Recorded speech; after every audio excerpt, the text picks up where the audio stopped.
The first week of the Tour de France is known for chaotic sprints and dangerous lunges at the line. But each year, amidst the pandemonium, emerge a few sprinters with the fearlessness and power necessary to win stages. As the challengers face off, and in the absence of Italy's fast man Alessandro Petacchi, it's the two named favorites, Tom Boonen and Robbie McEwen, who are ready to duke it out for the title of fastest man in the peloton. Robbie and Tom are going to go head-to-head in lots of times in this Tour de France. Well, Tom's proven in the last couple of years that he's fast, but he's also very strong. Robbie McEwen's the type of guy who wants to win at all costs. If Tom's on his best, I think the only rider at this moment can get around him would be Robbie McEwen, if he can get around him. Robbie McEwen is opening up the sprint. Tom Boonen is trying to get over the top of him. As they come up to the line, it's Boonen and McEwen, and Tom gets it. What a finish. Tom's big, he's strong, he's got a great team to support him. If he has an incredible day, he's hard to beat. But I do think Robbie's the fastest of them all. I think he's a guy who can win from the front, a guy who can win from behind. Here comes Huntop, here comes Tom Boonen now. There goes the bouncing Robbie McEwen as they get to the line. McEwen and Huntop one-on-one as they hit the line. Robbie McEwen has won the stage of the Tour de France. You have Tom Boonen and Robbie McEwen. When those guys are there, they're almost unbeatable. And so we look to the sprinters to provide the excitement today in stage one of the 2006 Tour de France. For 110 miles, they've got to stay a part of what happens up front so that they can be part of the sprint that comes at the end, which will happen here on the Avenue of the Black Forest in Strasbourg in northeastern France. Welcome to our OLN coverage, and pardon this nation if they're a little overwhelmed at what happened last night. A shocker as France eliminates Brazil from the World Cup. France now one game away from the World Cup final in Berlin. Welcome to our $2.6 billion mobile studio before catering costs. And we'll be with you every mile away of this year's tour. Hi, everybody. I'm Al Trautwig along with Bob Roll. Phil Liggett and Paul Sherwen will be along a little bit later. We'll talk about the significance of 2006 in the American history of the Tour de France. But already, Bob, we've covered only 4.4 miles, and it feels as though we've gone so much further. Why is that? It seems like we've done a lot of miles already. Only 7 kilometers. I think because of the Operation Puerto revelations before the tour ever got started. Incredible amount of information coming out about all of the riders involved in that and expelled from the Tour de France. And we talk a lot about the yellow jersey in the Tour. That's with good reason, but of course there's also the green sprinter's jersey. The interesting thing is that they're both worn by the same man after what happened yesterday in the prologue. That's Thor Hushovd, who surprised some by claiming it over George Hincapie by just 0.7 of a second. Then David Zabriskie, the American from Utah. And the bottom line is that all the major players, or those we think that are going to be major players, are where they want to be, including Stuart O'Grady, one of the sprinters today, and Floyd Landis. Floyd Landis in 9th place on the stage, even after that mechanical problem leading up to the start line. Good ride by Floyd Landis. Especially when you consider that he had a wheel problem. That must have confused and made his mind a little bit of a mental mess at the beginning. Changing the wheel just before the start, not a great way to get into the mood of a prologue, but you can see the clock ticking. He's supposed to be on the road right now, coming into the start house now. About 5-6 seconds, lost 6.1 seconds, so he would have been even that much closer to the win, but a great ride by Floyd Landis, not to lose his concentration and do a very good prologue. That was a good ride by Landis. Dave Zabriskie, unbelievable amount of pressure on the young man from Salt Lake City, Utah, on the Danish team, because Ivan Basso was kicked out of the tour before the race even started.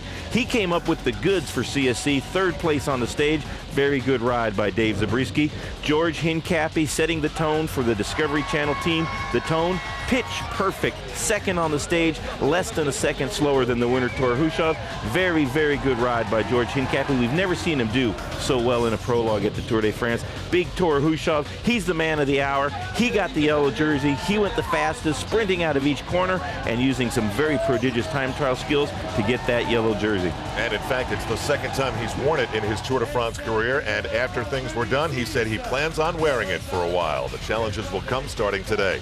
Now, joining us all month is Floyd Landis' coach of the last 2 years, Robbie Ventura. And let me see, Bob, if I can react and recreate the way Robbie did when he heard what happened to Floyd in the gate. What was Floyd saying when you saw him after the stage? I spent some time with him in his hotel room, and he was disappointed at first, but to tell you the truth, he was upbeat. He was excited about his fitness, and he was great. All right, so what exactly happened? It was a freak problem. He had a sliced tire right before he got into the start gate. And instead of a quick 10-second tire change like most changes are, because they use this quick release skewer, these bikes are complicated machines. They're like Formula One cars. They spend a lot of time getting him as light as possible and as aerodynamic as possible. And one of those things that they do is they take the zip front wheel, or the zip rear wheel, both wheels actually, and they put a different kind of skewer in them, without this bulky piece here and without this bulky piece here. And what it takes is a special wrench to take those on and off. And it takes about a minute to do a wheel change versus 11 seconds. And he lost 8 seconds because of that change. Now, is that anything he's concerned about or not? He's not concerned about the 8 seconds. He's disappointed that everything wasn't perfect, but he's gonna lose a couple battles to win the war here in Paris. All right, everybody on the clock in the Tour de France, including you. We'll see Robbie Ventura as the month unfolds. Meanwhile, today's stage 1, we get serious. We go long distance, more than 110 miles in this counterclockwise trip around France. We'll be talking in the days and weeks ahead all about the Pyrenees, which come first, and Alpe d'Huez in the Alps. But today it's all about Strasbourg and a little bit about Deutschland in Germany. Back into Deutschland for a few kilometers. Starting in Strasbourg, we're going to finish up there about 185 kilometers later. Nice little loop around the countryside here in the Alsace lane. Just one Cat 4 climb. I think that's more of a freeway overpass than an actual hill. Okay, it's time now on the Saab pre-race show to talk about the Tour de France in a bigger sense of what we're going to see the sprinters. It's time for Bob Roll's Guide to the Tour. I'll be your tour guide for this event for the next month, and I hope you enjoy it. One of the things that's required is speed. To have the endurance to compete in the Tour, you obviously have to have that, but you also need some fast twitch muscles mixed in there, and if you don't have that, you can't compete at the highest level in these field sprints, very specialized part of the sport. You need courage. If you touch the brakes, even for a moment, you lose about 10 places, and you lose your position to sprint. You cannot, however, be reckless, and that would endanger the riders around you. Fearless without recklessness, that's a rare combination. Leadership. You are following your teammates blindly going into each corner. You have no idea what's coming up. You cannot lose the wheel. You have to stay right behind your lead-out men. Otherwise, you go out in the wind, you're putting your head out there, and you're losing energy. And at these speeds and this danger, you cannot have that. So an incredibly rare breed, the field sprinters in the Tour de France. I thought that was an exceptionally nice shot of you, actually. You just got picked up for shoplifting. We'll take a break here on the Saab pre-race show. 20 years ago, Greg LeMond became part of pro cycling consciousness in the Tour de France. So much has happened to American cycling since. We'll retell with Phil and Paul exactly what happened to Greg LeMond 20 years ago in the Tour de France. The 2006 Tour de France pre-race on OLN is presented by Saab. Once you've built jets, you don't build just another car. Saab, born from jets.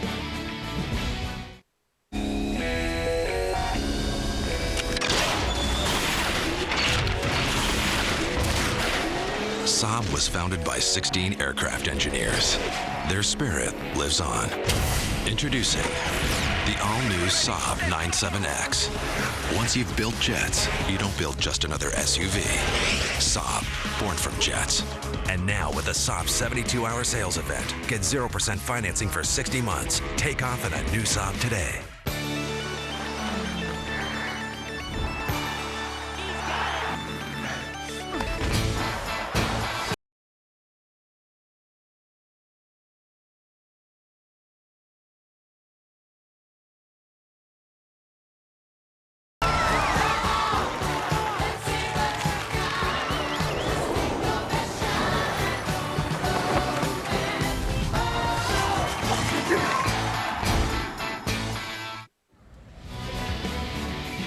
The famous Rhine River meandering through Strasbourg in northeastern France. It's the start and the finish for stage 1 today, and we've got it all for you on OLN. Some stage facts. This is a 115-mile stage. It's sort of like going from the Kentucky Derby to the Indianapolis 500. And this city has been part of the Tour de France since 1919. Al Trautwig back with Bob Roll, now joined again by Paul Sherwen and Phil Liggett, of course. This is the 20th anniversary, guys, of Greg LeMond's American breakthrough win here. But in the mid-'80s, it was a glory time for French cycling. They had the Badger Bernard Hinault, and there was little respect for American cycling, and they had this odd relationship. So give us a little background. Well, you're right. This was the time now when there was going to be a big change in the direction of world cycling. The French were going to call it later on mondialisation, the world widening of the sport. And in fact, the Tour de France wanted this because they wanted to sell the race. Greg LeMond was precocious. He'd already shouted off his mouth, you know, I can win this Tour de France. He'd already been a world champion, and he was out there to win it, Al, and boy, he entertained. It was a story initially about commitment. Eventually it turned into friction, but it all turned into an American breakthrough. So in telling you the story of 1986, we begin in 1985. 20 years ago, Greg LeMond became the first American to win the Tour de France. But this is a story which begins 1 year earlier and is fraught with peril and fright, lies and deception, and boundless joy and glory. I was hired away in '84 to Hinault's team to help him win his 5th Tour de France in 1985. Next year, they assumed he'd win his 5th Tour. I would then take the leadership of the team and become his successor. It's true that I was trying to help Hinault win his 5th Tour, but was always under understanding if Hinault wasn't his best, I was also free to race my own race. And Hinault started off very dominantly in the first time trial, and that, again, just kind of like intimidated me. Man, Hinault must be that much stronger. And I found myself kind of waiting to have a really bad day, and I never did. Le Mans City Tour and Roll as faithful lieutenant continued unquestioned until that fateful day on the Tourmalet, stage 17. I was kind of being the loyal lieutenant. I followed an attack on the Tourmalet that Stephen Roach did. He was in 3rd place, I was in 2nd, Hinault was in 1st, and I followed him the last 3-4 kilometers up the Tourmalet and came down the descent. And I didn't know it at the time, but Hinault was already dropped from the group, and nobody told me, and I just followed Roach, and I get down to the bottom. The team car just showed up at the bottom of who's already down, and it was my coach Maurice Luggio, and Maurice Luggio came up, and I'm asking him, how far back does he know? He's just behind, he's just behind. And I was really confused, like, how far is he? And they wouldn't tell me. Then they said 45 seconds, at most a minute. At that point, I made a decision, if he's only 45 seconds behind, I'll just wait for him. I waited and waited and waited and waited, and a group of about 20 riders showed up. And I realized after I got caught by that, Hinault was already still a minute or two, actually almost 2 minutes behind that group. So I figured he was almost 4 or 5 minutes behind when they told me he was 45 seconds behind. I'm actually realizing I was lied to for the benefit of Hinault, and I got incredibly angry. At the end of the stage, I confronted Coakley and the coach and Bernard Tapie, and I just said, you guys lied to me, flat out lied. I said, I'm done, I'm out of this race. I want him to win the Tour. I felt that if he was in my place at the last climb, do you want me to punch you in the face? No. Get out of here. I wouldn't have had such a reaction had it been a total communication misunderstanding. It was outright deception, and I realized I would be in yellow by minutes had I just even stayed with Lucho Herrera. This is when they made we just need to win this race, and we want to protect 1st and 2nd, and it's over. There was confusion, we're sorry, but we realize you made a huge sacrifice, so if you just work through this tour, help Hinault win his 5th tour, no matter which condition Hinault is in, even if he can win the next year, he will work for you. 1 year later, we will see how Hinault and his team fulfill their promise, and how Greg LeMond becomes the first American to win the Tour de France. Part 2 of the Greg LeMond story tomorrow. This is the 20th anniversary. Paul Sherwen, you were in that tour, weren't you? You guys have got long memories. Yeah, I had a great view from the back. Well, actually, most of the stories of that tour I actually got from the newspapers and watching the TV in the evening, because in the mountains, when that story was unfolding, I was quite a long way back. But I tell you one thing, Bernard Hinault absolutely wanted to win the Tour that year, because it was his only chance, his last chance of winning the Tour for a 5th time and going into what that time was a very special club. But I wonder in the back of his mind when he made that promise to Greg LeMond if he really meant it. The promise, that set the stage for a very big 1986. What kind of anticipation was there in American cycling then? Well, before Greg LeMond, there was no American cycling. There was no landscape. There was no hope. There was no cash. And there was no money. So it was good to have those 3 singers along with Greg LeMond leading us. But LeMond was the very first American to be able to do something special in the Tour de France and gave all the American cyclists a lot of hope. All right, and turning to our daily fun called the Saab Yellow Jersey Battle between the 4 of us, it's time now to look at the standings as I use an OLN scientist formula to develop the victory yesterday, picking Thor Hushovd, as everyone should have, to take the prologue. Paul Sherwen had the 2nd chance, and he did come through. Bob Roll and Phil Liggett looking at bagels. I hear the Tour de France orchestra now, gentlemen. Al, it's a great honor for me. It's a tough day for you. England loses to Portugal, and it's terrible. But I have to say, Al Trautwig going in last position, picking the man who none of us thought was going to win. Al, you are the new an incredible Wear this with guess. pride. And as Thor Hushovd said, I plan on holding on to this for a while. We'll see. So we get to today's predictions then, and we'll start things off with Phil Liggett. Phil, you had a wide open landscape. Where did you go on this day of sprinters? Well, it's great when you've got the first choice on the day of the sprinters, because this will be the year of Tom Bowden, I think. He's the world champion. He's won 17 times. The only man who's won more than him in the World Championship season is Bernard Hinault. He won 32 times a long time ago. I think he'll win today. All right, next after he takes Boonen, who plans to battle at the front with Robin McEwen this entire tour.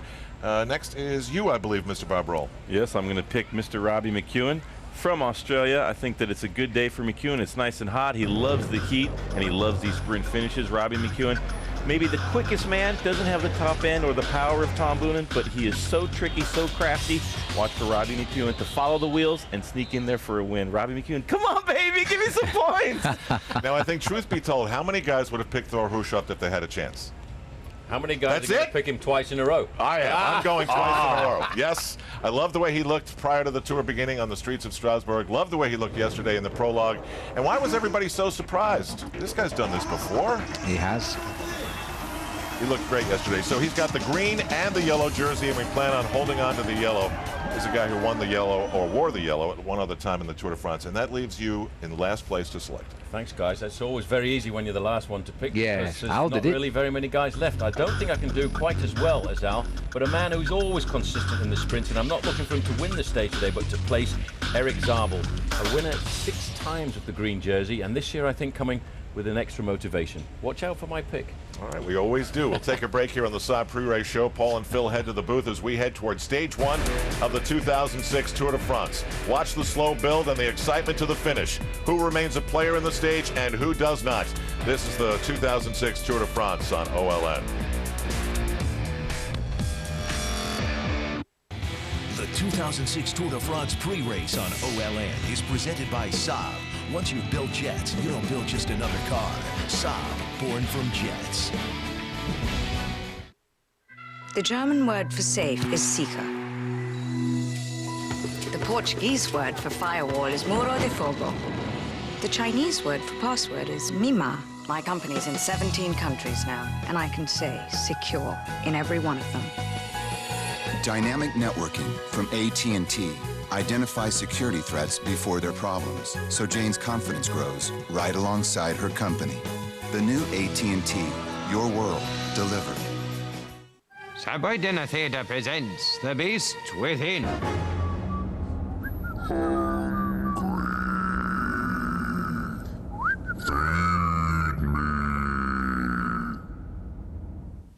A stomach studied in London. And now for dinner, Subway restaurants.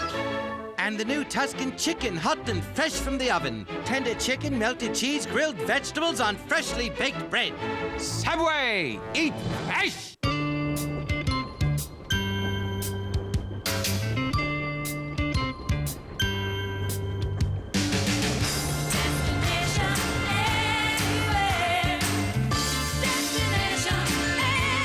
Though it may be difficult to believe that these tiny seat stays are strong enough, Fabian Cancellara proved they were tough enough for the world's roughest roads.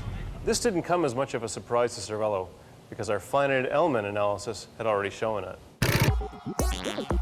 This week on Wild Over, me and Gorb are down south for an invigorating winter break. With temperatures as high as -30, it's important to keep yourself cool.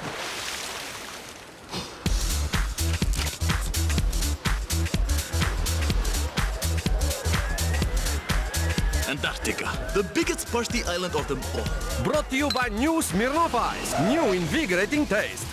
Premium malt beverage, please drink responsibly. Great, the power's out, but you've got a flashlight, right? With dead batteries. Introducing the everlasting Faraday flashlight, voted USA Today's product of the year. It works every time without batteries, guaranteed. The secret is our exclusive charging technology. Just shake Faraday flashlight for a few seconds and you get bright light without batteries every time. Faraday flashlight is great for home repairs. Just shake and shine. Everlasting Faraday flashlight is perfect in the car. Use Faraday flashlight in your boat, RV, even while camping. The powerful beam can be seen over a mile away. The Faraday flashlight is waterproof, shock resistant, and so tough we guarantee it for life. Get the amazing Faraday flashlight for the incredible price of just $19.95. But wait, call now and get the pocket-size Everlasting Faraday flashlight, a $15 value, absolutely free. Get Everlasting Faraday flashlight. Call now. Call 1-800-345-9400 to order the Faraday flashlight for just $19.95 plus shipping and handling. Call now. As the prologue kicked off day one of the Tour de France, last year's green jersey champion Thor Hushovd took a surprise win in the individual time trial to Don Yellow. The Americans George Hincapie and Dave Zabriskie, they made a strong debut, coming in at a close second and third. Today the peloton reconvenes to battle it out on the flats.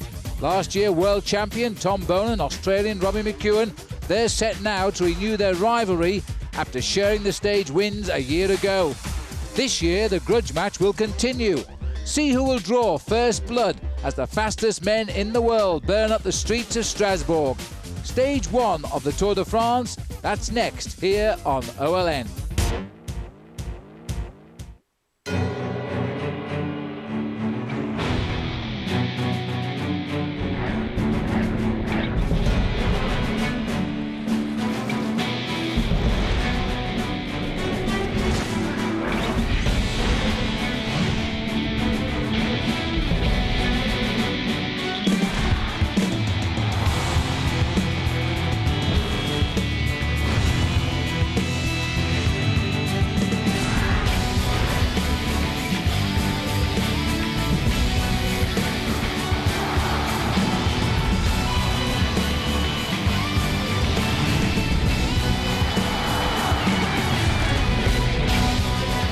Yes, the sun still shines here in this beautiful Alsatian region of France. We're up in the northeast, the grapes are getting riper.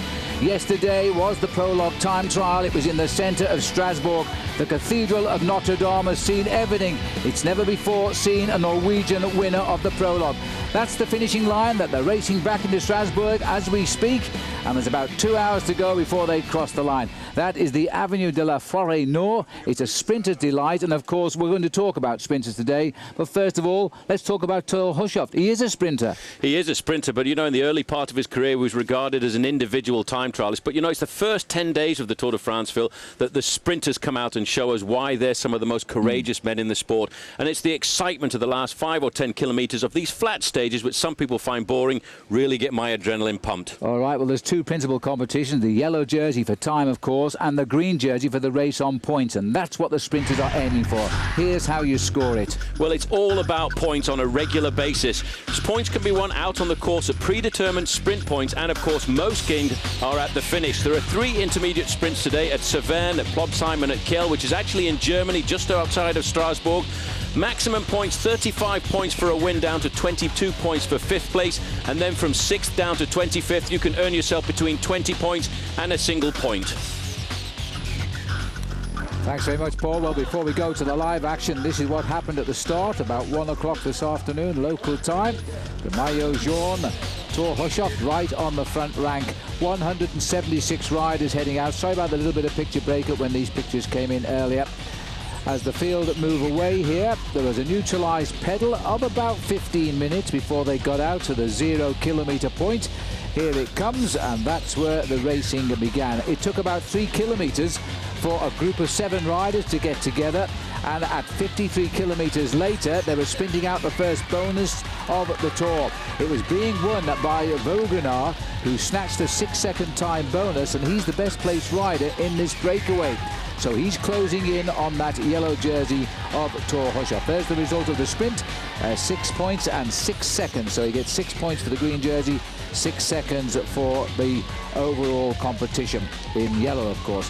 So the breakaway continuing to steal a march at the moment, just on about 5 minutes lead for the 7 riders. Fabien Weckman of Gerolstein, Nicolas Portal, Kees Dapern, Unai Echeverria, Stefan Ogier, Benoit Beauregard, Walter Benetton and Mathieu Sprint. And that is the breakaway. These are now live pictures. There's a very entrepreneurial farmer down there, Paul, but there's a super atmosphere in this part of the world. Well, there is. I think everybody's very happy the Tour de France has come to the northeastern part of France, and definitely this is not a surprise for me to see this breakaway on the first stage. Fabian Wegman has got himself into this group, the rider from Gerolstein, and Nicolas Portal of France, and of course Unai Echevarria in the orange jersey of Euskaltel-Euskadi, Stefan Ogier of France as well. Voronard, the man we saw getting the points earlier on, he's in the white jersey there of Crédit Agricole. Walter Benetton is in the group as well as Sebastian Sprick. But I think what's rather interesting, Phil, is Bouygues Telecom have got 2 riders into this breakaway. They were obviously this morning making sure that they didn't miss out on the move. The funny thing is, Paul, that the manager of Bouygues Telecom, Jean-Francois Bernard, has just issued a statement on the radio saying he's not sure what's happening yet. He has got 2 men in the break, but he's not sure the tactics. Well, he definitely didn't want to make the move. You can be absolutely certain that the majority of the riders in this breakaway this morning wanted to get in the breakaway because of the fact this is going to be rather a strange Tour de France with the big men, Ivan Basso and Jan Ullrich, being taken out. I think everybody wants to try and see what the tactics are going to be over the first few kilometers. It is good to see, though, that Team Crédit Agricole have assumed all responsibility. They're at the front of the pack, keeping the pace and keeping the break at a reasonable distance. Well, as you can see, the sun is out, but wouldn't it be horrible if the rain was sweeping across the plains today? This is a very exposed course at the moment. So in miles, just on 70 miles left to go at the moment for these riders. There's 7 of them clear, around 112 kilometers. And just to give you the names again, Fabian Wegman of Gerolstein, and Nicolas Portal, Kees Dapon, Unai Echevarria of the Euskaltel-Euskadi team, Stefan Ogier of Cofidis, Benoit Vonerenard of the Française des Jeux, and 2 Bouygues Telecom riders, Walter Benetton and Mathieu Spick. We expected a breakaway to go because that's the only chance you've got of stealing the stage if you're not a sprinter today. But the peloton now forming a diagonal line there, indicating the wind is coming from the top left-hand corner of the picture. Look at the yellow numbers here. This is an innovation this year, and it means that Team Discovery Channel, who really did put a lot of men up near the leaderboard at the end of the day, Hincap, remember, was second, now were yellow numbers as the leading team in the race. So even without Lance Armstrong, Paul, they still get a little bit of yellow. Well, that was Jaroslav Popovic there wearing number 7. This is Oscar Freire wearing number 56, and only yesterday towards the end of the afternoon did we find out exactly what happened to Floyd Landis, because it was only in the last few moments of the day we found out that he had a serious problem just before the start. It was a mechanical incident that they tried to repair, and they repaired it just at the very last moment. That was the explanation as to why he missed the start, and that was rather a shame. But I tell you what, he still did a fairly impressive ride anyway, because he wouldn't have been too far away from the win. No, you're absolutely right, Paul. That's quite true. The information coming to us too, the riders have gone through the first hour of race day. Very respectable opening average speed of 44 kilometers. That's about 27.5 miles an hour. Well, remember, the boys in green are going to try and pull back that breakaway because they want this race for the green jersey. They have the candidate in Tor Hushoff. They're going to chase him down. This, remember, is a sprinter's day. They say the points are big. They need to bring that breakaway back. We'll take a quick break. The 2006 Tour de France on OLN is brought to you by LL Bean, official outfitter of OLN, and by Nissan. The next Nissan Maxima is here. And by your Trek dealer, your local Tour Mania headquarters. Come in daily to catch Tour Mania and get huge savings on bikes and accessories.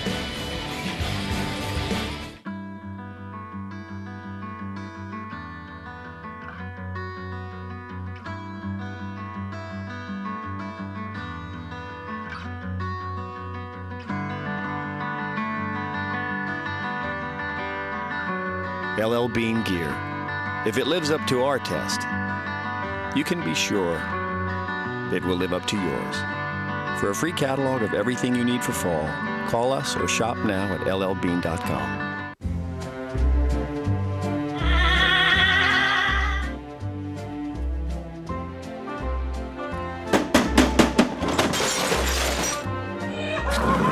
Play the Tour Mania Scratch and Win sweepstakes at your local Trek dealer for a chance to win one of thousands of neat prizes, including a ride with Lance, and get a healthy dose of savings on bikes and accessories. Play every day at trekbikes.com. Thanks, Trek!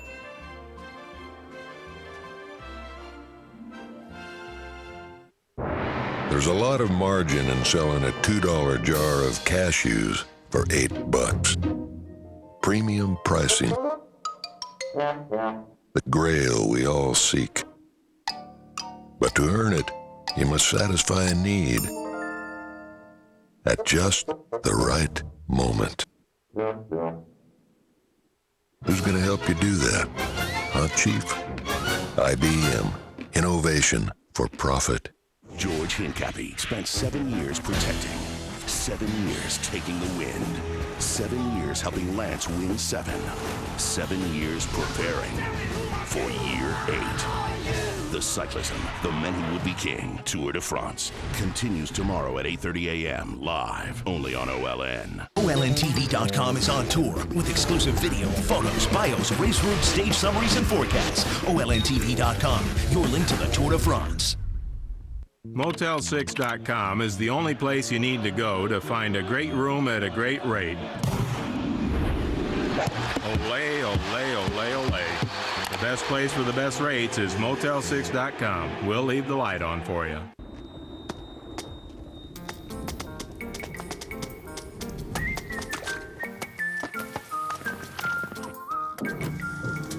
Be prepared for whatever weather throws at you with Rain-X wiper blades.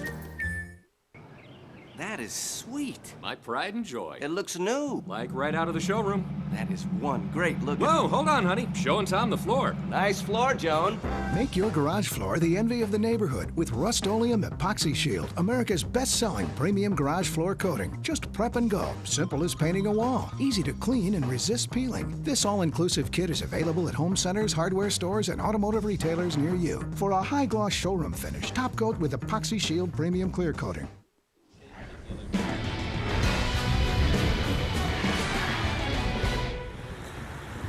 Welcome back. Day 2 and stage 1 out on the open highway of the Tour de France today, racing out of Strasbourg in a big loop and back into the same city, but a different finish to where the riders started. They're separated by a couple of kilometres. At the moment, with 108 kilometres to go, that's about 70 miles, we have 7 riders in the breakaway, 4 minutes 10 seconds ahead of the pack, who just for the moment at least are not in an angry mood. But there's plenty of time left. There's a small hill just ahead and a couple of more time bonus sprints before we race via Germany back into France. We're in France at the moment, rather. Now, yesterday, it was a big day for the big men in the Tour. It was a timed race, and Levi Leipheimer, one of the big favourites, was involved. Here he is now, just after he finished, talking to Frankie Andreu. Levi, it's been a while since the Dauphiné. How did the legs feel today after a long break before the start of the Tour? Not very good, kind of what I expected. I haven't trained very hard since the Dauphiné, and I was afraid that I'd be a little sluggish today, and that's the way I felt. So that's okay. I mean, it's 3 weeks, and I planned it so that it goes well for 3 weeks, not one day. You know, anybody can pop up in the next 3 weeks, and there could be a surprise. But you know, I think Valverde and Landis are 2 names that come to my mind. Maybe Cadel Evans. And your own chances? I think they're very good. If I can ride the way I did in the Dauphiné, I think I can win. Well, you can't be more honest than that. I think I can win. So Leipheimer is up for this race, and he might be doing the best thing there, not having trained too hard before this race began, because it's a tough event, and of course in the next couple of weeks the body and the form will change dramatically. Well, a helicopter down on the ground there. Many of the VIPs who come to the Tour de France get a free flight over the race. They see it the best way, I guess. At the moment, this is stunning scenery here, tucked away as we are up in the northeast corner of France. All around the nation here are different countries like Belgium. Further north is Holland. You've got Luxembourg, and of course they partner Germany here, split by the River Rhine. And the field there, the little man with the board on the left of our picture is indicating, we can't see it just now, the exact gap between the 7 lead riders and the big peloton. With such a long way still to go, they're not going to worry too much at the moment, Paul. They'll continue to admire the scenery, I think. Well, I think they're quite happy. Crédit Agricole set the pace when they had to make sure this leading group of 7 didn't get too big an advantage.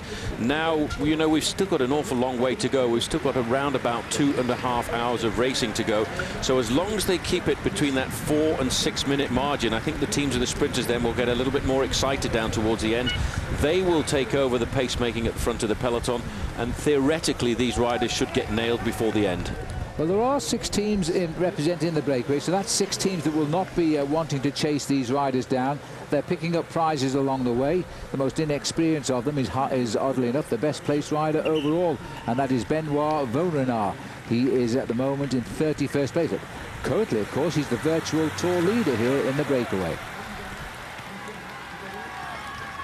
Still through the little villages here. They're all shut down today, of course, enjoying the moment. It's a Sunday, it's warm. What better can you do in France than watch the national event come racing through? But of course the field is smaller than normal. Only 176 riders from the originally planned 198. The reason is what would become known to us as Operación Puerto, which was a big drug bust in Spain, and as a result, not necessarily having been found guilty of taking drugs, but are listed on a dossier from the Spanish police. These riders were not allowed to start by their teams, including the 2 big favourites, Jan Ullrich of T-Mobile, Ivan Basso of CSC. The man who finished 4th last year, Francisco Mancebo, AG2R, Oscar Sevilla, a teammate of Ullrich, and Joshiba Bolocki. Remember him? He was the rider that had that terrible crash when up against Lance Armstrong a couple of years ago. And the Vert team, they lost a number of riders as well, and as a result of this, their team didn't have enough riders left on board to start the race. So in effect, the whole team was taken out of the tour. All very sad, and that of course is an ongoing investigation which will not just encompass the sport of cycling. Football is going to become involved, so too is tennis, basketball and athletics, because there are a lot of other athletes on that list. Anyway, back to the action here now, and this here is the peloton. All of these riders are the faithful teammates of the leader, Thor Hushovd, who is right there in his yellow jersey today. He's worn it for a day a couple of years ago, so it's not new to him. Winning the prologue certainly was, and now of course he's off to a perfect start in defence of his green points jersey, which is the jersey he's really wanting by the end of this tour. There's the flag of Great Britain riding. Well, there are 2 Great Britain riders in the race, Bradley Wiggins and David Miller, so they're enjoyed. The flag of the US there as well. There are an awful lot more USA riders in the race, and we know that. After all, cyclists in the USA have won the Tour de France 10 times in the last 20 years. That is incredible. Just 2 riders, Lance Armstrong and Greg LeMond, and between the 2 of them, they have put the USA into the 3rd most winning country, and there are only 2 riders against the big names. Amazing, isn't it? All right, well, let's move on. The Saab Watch and Win Sheepstakes. Here's what you have to do. Log on to olntv.com, fly to the finish every day during the Tour de France for your chance to win great prizes. Now, here's a look at today's code word. There it is for you. It is sprint. Back with the action here now, getting a little bit more excited, I think, these riders at the front, because I would say that Thor Hushovd, even though he's in yellow, is much more interested in getting this race closed down and seeing how he is against Robbie McEwen and Tom Bonan and the other big sprinters in this race. Because really, of all those riders who were taken out of the race by their teams, only Alan Davis, the Australian rider, was considered a real sprinter. So all of the big sprinters are still in this year's Tour de France. The pace has visibly increased. There's a couple of American tandemists. They should be in the Tour de France. Well, that's where we are, and we'll take another short break. See you in a moment. OLN serves up the return of Pete Sampras in the network premiere of World Team Tennis, a unique and exciting format featuring the best players in the world, head-to-head, team-to-team, and leading up to exclusive coverage of the championship match in August. It's World Team Tennis on OLN. July 16th, Pete Sampras and the Newport Beach Breakers take on the 5-time WTT champs, Sacramento Capitals. World Team Tennis, presented by Advanta, July 16th at 11:30, only on OLN.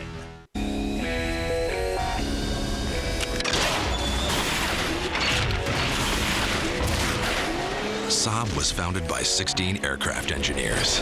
Their spirit lives on. Introducing the all-new Saab 97X. Once you've built jets, you don't build just another SUV. Saab, born from jets. And now with the Saab 72-hour sales event, get 0% financing for 60 months. Take off in a new Saab today. Here's to men, to guys who want to take longer drives with fewer pit stops, to guys who want to spend less time in the men's room and more time fishing. And here's to Flomax. It's approved to treat male urinary symptoms due to BPH, also called an enlarged prostate. In 1 week, Flomax may help symptoms like going often, going urgently, weak stream, frequently waking up at night to go. For you, Flomax could make a difference in 1 week. Ask your doctor if symptoms are from BPH, not prostate cancer. Common side effects of Flomax are runny nose, dizziness, and decrease in semen. Upon standing, a sudden decrease in blood pressure may occur, rarely resulting in fainting. So when starting Flomax, avoid situations where injury could result. For more information, call 877-4FLOMAX. Ask your doctor about Flomax. Flomax could make a difference in 1 week.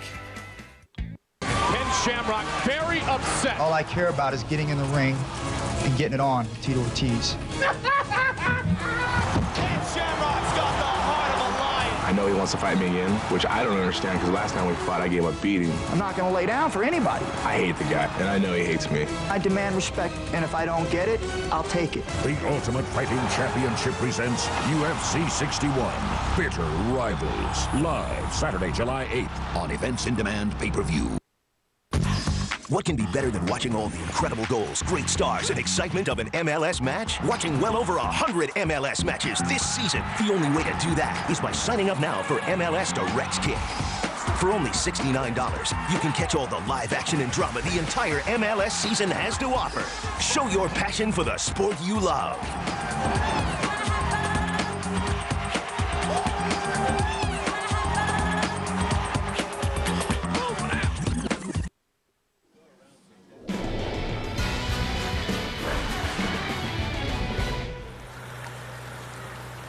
Welcome back. The faces here looking very serious now of the Crédit Agricole team. This is the team, remember, of the race leader and stage winner yesterday in the prologue, Thor Hushovd. I think the order's gone out to try and bring back that breakaway. They know it's going to take quite a while because they got over 5 minutes, but it is coming down now reasonably quickly. As you can see, 4 minutes 22 seconds for the leading group of 7 riders. Now, on long-term prospects in that breakaway of 7, really, there's no one who's going to worry the overall favourites of the Tour. But at this stage of the race, that's not the point. Everybody wants at least a day in that yellow jersey because they won't be forgotten ever again in the world of cycling once they've pulled it on. And that field there contains a group of 169 cyclists as they chase that breakaway of 7. Well, today the race is not really a challenge for the mountain climbers. We're heading up to that little 4th category climb. They categorise the climbs from ore category, which are the steepest, down to 4th category, which are the smallest. And in this part of the world, they're all small. As we tour the chateaus here and we look out across these mountains, we're not actually in them today. We're racing on the flat roads. And the climb that's shortly to come is the Côte de Heiligenstein, as that will carry a few points, but it will give us a leader in the King of the Mountains for a day or two at least. Well, this is the region, Paul, where the race route isn't going today, full of these beautiful chateaus. Any news on this one? You're pretty good on this. Well, I'll tell you what, this is quite amazing. This is a massive chateau, and in fact, it's named after the Saint Odile, and Odile was the daughter of the Duke of Alsace. And when she was born, she was actually blind. And when she was baptized, she gained back her sight. But it's also got a lot of history there because there was a nasty plane accident there in 1992 when a Boeing A320 went down and about 90 people were killed on board. And the investigation is actually only just about to start this year. Oh, that is absolutely amazing. I really know the answer, I must say. Thank you very much. Well, the race now is just on 100 kilometres from the finish. This breakaway, by the way, formed with 3 riders after 3 kilometres.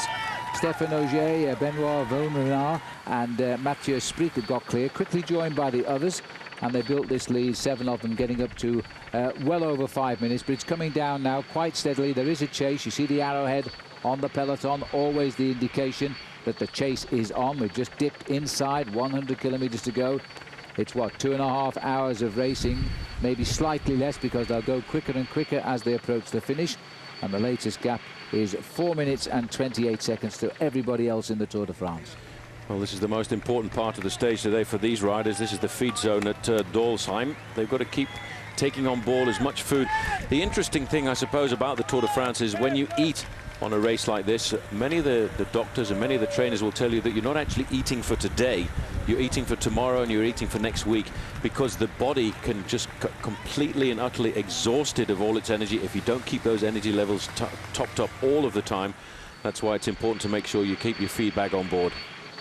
Well, there they are, splitting round the traffic roundabout, traffic circle there. Always a worrying moment in the peloton for the riders who are unsighted. But this part of the region, no problems at all. The feed station, yes, a very dangerous time for bike riders too. So many crashes often occur there as they miss their bags of food and they fall into the wheels of other riders. It looks as though Thor Hushoff has got his men organised well today. They're just doing a nice steady tempo. They're averaging for the whole race today at just over 44 kilometres an hour. They're running exactly on expected schedule. In fact, at the feeding station, the leaders have arrived just 2 minutes earlier than anticipated. So they've got this right today. There's the Mont Saint-Odile sign, where we've just seen the chateau up on the top of the mountain to the right of us. And this is the peloton. This is the back of the breakaway here. Going to be a long, hard chase, I think, later on, because a lot of people, not only Thor Hushoff is keen on pulling these riders back into the fold, but of course Robbie McEwen and Tom Boonen also would like to make sure that they're sprinting out for the victory on day one. This looks to me at the finish line, Phil, like a finish for Tom Boonen. It's a beautiful long straightaway. He can get his team to lead him out to perfection, and he has brought here a team of specific riders to make sure they put him in the ideal position to take out as many stages as possible. Yes, I think there's so much up for grabs now with the loss of those big names, Basso and Ulrich and some of their teammates too. A lot of riders now will change the whole sights on this year's Tour de France.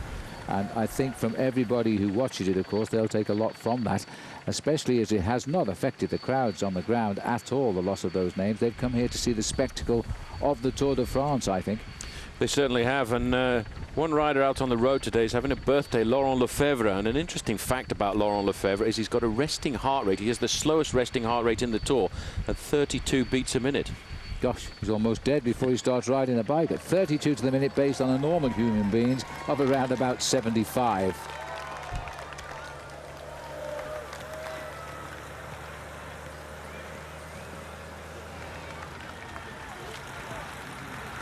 So with the shadows on the ground there, as we look through here, there's an AG2R rider. It looks like Simon Goins off to the right there.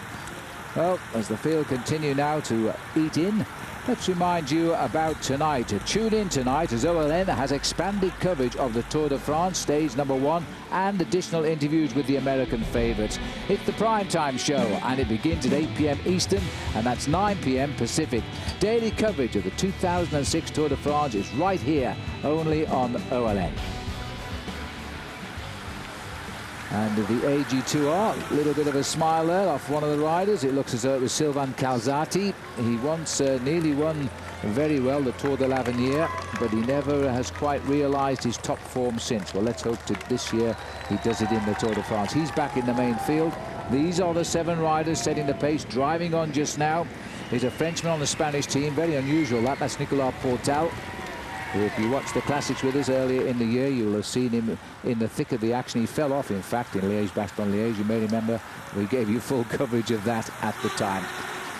There's the latest gap, 4:37. So they're just holding their own. We're going to the same feeding station now as the leaders went through about 4.5 minutes ago. This is at Dorlisheim, and this is going to take us about 15 kilometres now from the only climb of the day officially, which is the Côte Heiligenstein, just a 4th category hill coming up. More interested in taking on the food today, I think.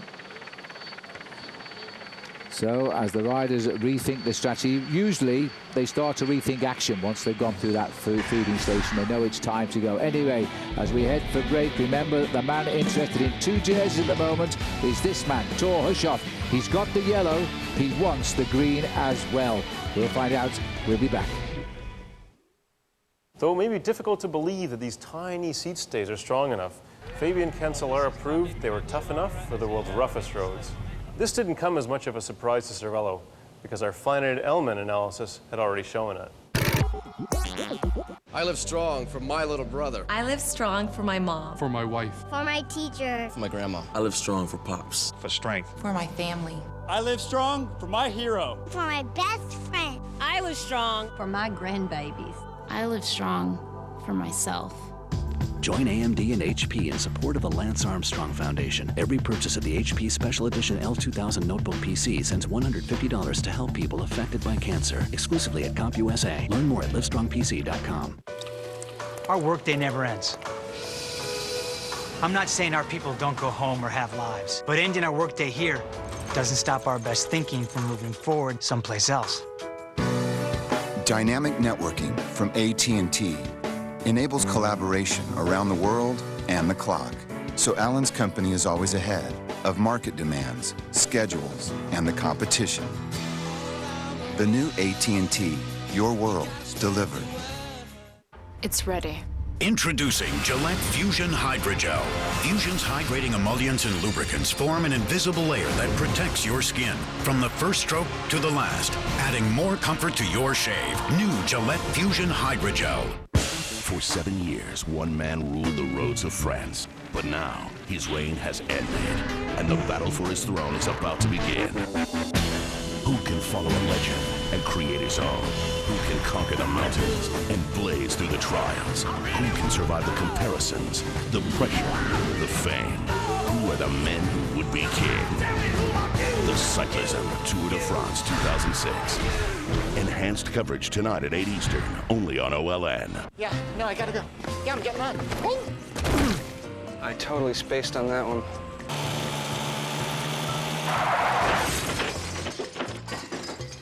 That was bad.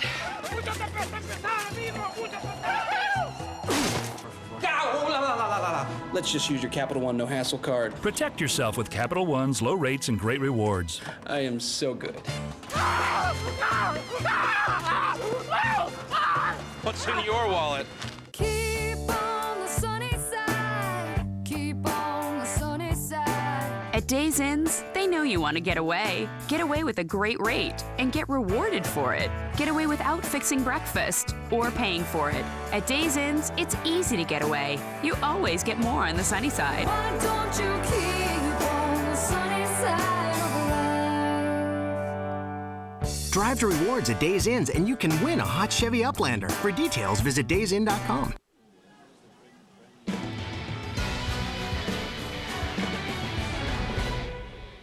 Welcome back to the blue skies, the warm sunshine. It is day 2 and stage 1 of the Tour de France. We're in Strasbourg. We're out in the country as I speak. We'll be back in Strasbourg in approximately 2 hours' time. And who will win? At the moment, it could be one of 7 riders. They're holding a lead of some 4.5 minutes over the field, which is more content with taking on food and drink right now beneath this hot sunshine.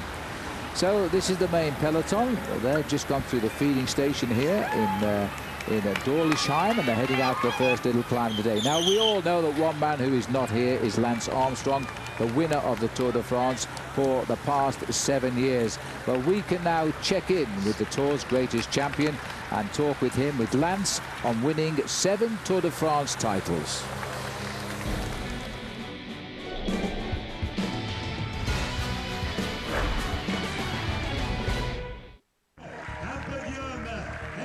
Standing up there for the 7th time was a lot of feelings, a lot of emotions. I mean, there was nothing on the line. There was no record to break, no real incentive in terms of a typical sports bonus or something. The biggest thing was actually 2 things. Number 1, my kids were there, and I wanted them to see Dad in the Tour, doing his job and going out a winner. And then second thing is just, ending a career, as most athletes want to do. They want to finish on top. You want to hit that game-winning shot at the buzzer and say it's over. And there was an opportunity for me to do that, and I knew at that time, although I flirted with coming back, I knew that it would be hard to top that, and I was getting older. I joke about it now and tell people that I'm old, but it's true. I mean, in reality, the last couple of years, I was old for the Tour de France. Time to move on. Yes, indeed. And today's Lance On brought to you by the Nike 10-2 collection, inspired by the man himself. Learn more about Lance and 10-2 at wearyellow.com. Back with the action now as you look at the Crédit Agricole team, as they should be doing, setting the pace to capture those 7 riders away. The gap, 4 minutes 37 now. Still an awful lot of work to go here. Our computer telling us they are 91.9 kilometres, approximately half distance on the day of racing now. They've done 92.6, they've got 91.9 to go. This day of the GPS systems now, we can be so accurate. The riders themselves actually do carry a route in their back pockets, and they'll take it out occasionally and locate by the names of the towns exactly where they are. They need to know how to measure their effort, not just today, but every day now for the next 3 weeks of racing. And if they make a mistake and have a bad day, of course, they could find themselves eliminated from the Tour because they're finishing too far behind. It's an interesting story you bring up there. Do you remember a couple of years ago, there was a young man riding his first Tour de France. I think his name was Thor Hushovd. He stopped at the side of the road with terrible cramps on a number of occasions. The team manager encouraged him to keep going. He got back on his bike. He rode for a couple of kilometers. He stopped at the side of the road again, and eventually he finished the stage. I think it was stage 1 or 2, just inside of the time limit. Haven't times changed for him, because now he's #1 on the leaderboard. Gosh, I do remember that, Paul, but very, very cloudily. I'll give that one to you, but I do remember that happening to Thor, and since then we've met Thor's mentor, who was a great cyclist in this history. He rode for the American 711 team, Dag Otto Lauritsen. He won a stage in the Tour de France in 1988 at the top of Les Ardennes. Yesterday we couldn't control Dag Otto. He's here with television now, and he was running all over the place because this kid who once came up and said could he go cycling with him, well, I think he was 11 years of age, and Dag says sure you can, turned out to be Thor Hushovd, and now of course Thor is even better than Dag ever was. Absolutely, because he's worn the yellow jersey on 2 occasions now, and it's going to be very difficult to wrest that yellow jersey off his shoulders, I would think, towards the end of today, because he has got the ability to get himself in the top 3 at the end of the day, to get himself some time bonus points as well, and I'm sure he'll be looking at that, because he said before the start of this Tour de France that one of his main aims was to go for the green jersey. Now, if he wants to do that, he's got to get himself in the top 3 on a number of occasions, and that, in the early part of the Tour, should keep him in yellow. Well, I still think, as we were talking earlier, Paul, it's going to be Stuart O'Grady who might try to spoil the party here. The man from Adelaide in South Australia. He's had a big chunk of the season out with a very nasty crash. He's come back and he's stronger than ever. He'll be in the mix for the big sprinting today, I'm sure of that. Well, there's a nice shot of the peloton as we look over the back of them here. Very, very nice indeed. And the crowd as big as ever. The doping controversy 48 hours before this tour began has done nothing to affect the people who have come here to watch the Tour de France. This will supersede any scandal as it starts its journey around France.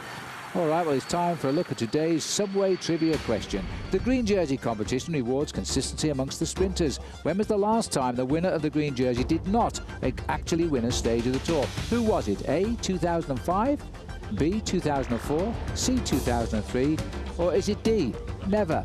We'll give you the answer and the man when we come back after this break. Stay with us on the Tour de France.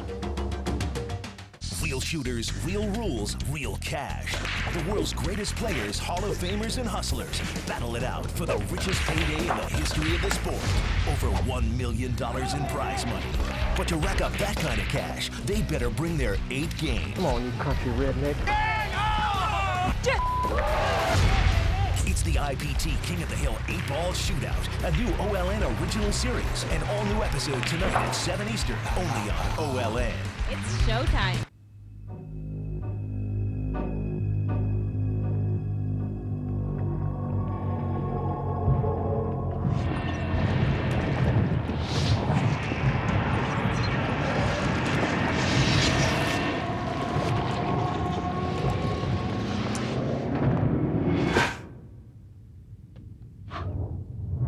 The Lenovo ThinkPad tablet, powered by Windows XP Tablet PC Edition.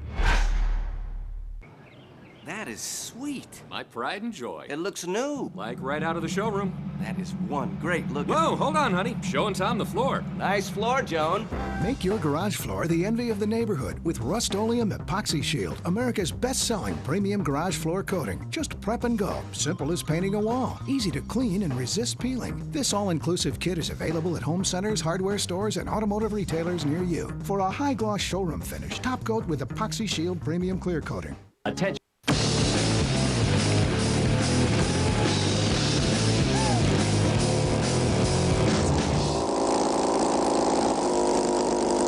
Maybe it's time to upgrade. Upgrade to Comcast digital cable with HBO and Stars for $49.99 a month for 3 months. More channels, more movies, more music. Just call 1-800-COMCAST today. Comcast digital cable. It's Comcastic. Wish shaving didn't take so long? Well, now it doesn't have to. Introducing the Beard Reaper 8000. Oh my, looks sharp. It is razor sharp. Oh my. There are smarter ways to save time. Sign up for Comcast high-speed internet for just $29.99 a month for 6 months. At ridiculously quick speeds, it's way faster than DSL and dial-up. Sign up today and get professional installation. Just call 1-800-COMCAST. Comcast high-speed internet. It's Comcastic. Up everybody and welcome back. The answer to today's Subway trivia question: when was the last time the winner of the green jersey didn't actually win a stage of the tour? Who was it? Well, wait for this one and then you'll know why we asked you the question in the first place. There were the selections. 2005, and yes, there he is on the left. It was last year and the first time a Norwegian ever won the green jersey. He never won a stage. Tor Hushovd, of course, and there he is. Different colour today. He's got the leader's yellow jersey for the best on time, but even so, his sights are still fixed on winning that green jersey again. And the team's changing at the front as the breakaways continue to work together here to try and keep clear of the field. Well, we're in a very pretty part of the area at the moment here, and I'm sure that the riders will be a little bit pleased, Paul, that they're in the trees area. As, of course, as they speak, they go back out into the open again. But in fact, although it's very, very hot today, Paul, at least when you're a cyclist, the air does cool you down a bit. You do get that little bit of a breeze factor, probably bringing the temperature down 4 or 5 degrees. We're well over 30 degrees Celsius here this afternoon, and even riding through a shaded part of the road like this, it helps the riders not feel the heat that they're going through, especially when you're stuck out on the open roads. It'll get a lot hotter, the Tour de France this year, because I think we're going to have a very warm Tour de France with temperatures in the south of the country probably rocketing up to almost 40 degrees. Yes, and we're going down to Bordeaux, which is often a sprinter's delight down there, but that's the flatter roads, as that this year will enter the gateway, in effect, to the first major climbs of this year's Tour. The Pyrenees, where we'll just tickle Spain and come back into France, and then we move across the bottom to the Languedoc and the beautiful Camargue area of France. It's such a varied country, this one.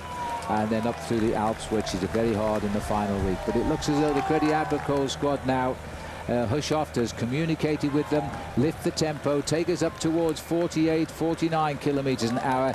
It's time to start bringing back the breakaway. But looking at the time checks at the moment, Paul, around 4.5 minutes, they're not really making any inroads. Well, actually, I think they've got it locked in at the moment at this 4 to 4.5 minute mark. They're not too keen on pulling it back that rapidly. They want to time their effort. They don't want to make too violent an effort to pull that breakaway back too soon, because what that does is it opens up the possibility of other attacks.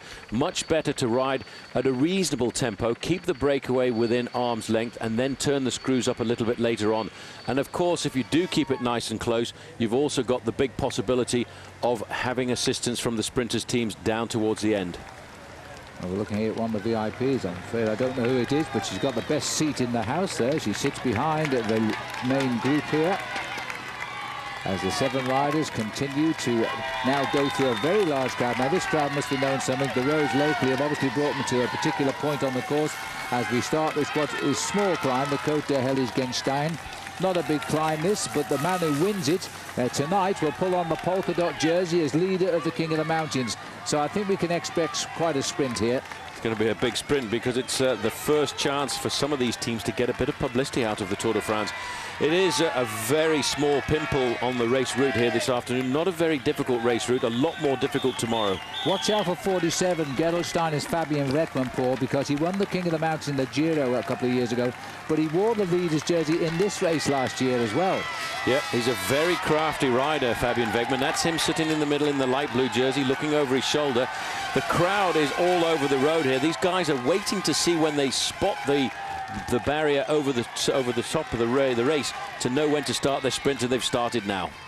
Well, these are the massive crowds like we'll expect to see when we go into Luxembourg, Belgium and indeed Holland on these narrow roads. But right now it's a massive sprint for the summit. Weckmann is going for it here as we expected. He was the leader just for a couple of days in the King of the Mountains. He's a specialist on these small hills. Our camera couldn't get through. We'll have to wait for the official result, but that was a mix there of 3 riders heading up towards the summit of the climb. There's the line just there. Looks to me as though Weckmann has got it. He's right on the nose of that group. Well, I think Weckmann up the front there is a pale blue jersey, so it probably is Fabian Weckmann. The important thing, well, this is Ekimov. Yes. This is a problem for Ekimov at the back of the group, and it's just a mechanical problem. Rear wheel change. There's Johan Brunel pushing him away. Ekimov, one of the greatest riders in the race. You know, he's been around forever. He rode the Olympic Games in 1988, got himself a gold medal then, and then got himself a gold medal in 2000. I don't think he'll ever retire. He's on tour number 14. He's just 2 short of the record held by Joop Zoetemelk of Holland, and Ekimov has never retired in a single Tour de France. A most remarkable man, and Lance Armstrong loved him on the same team when he was here. Phil, I don't like to correct you very often, but I think it's his 15th Tour this year. Is it?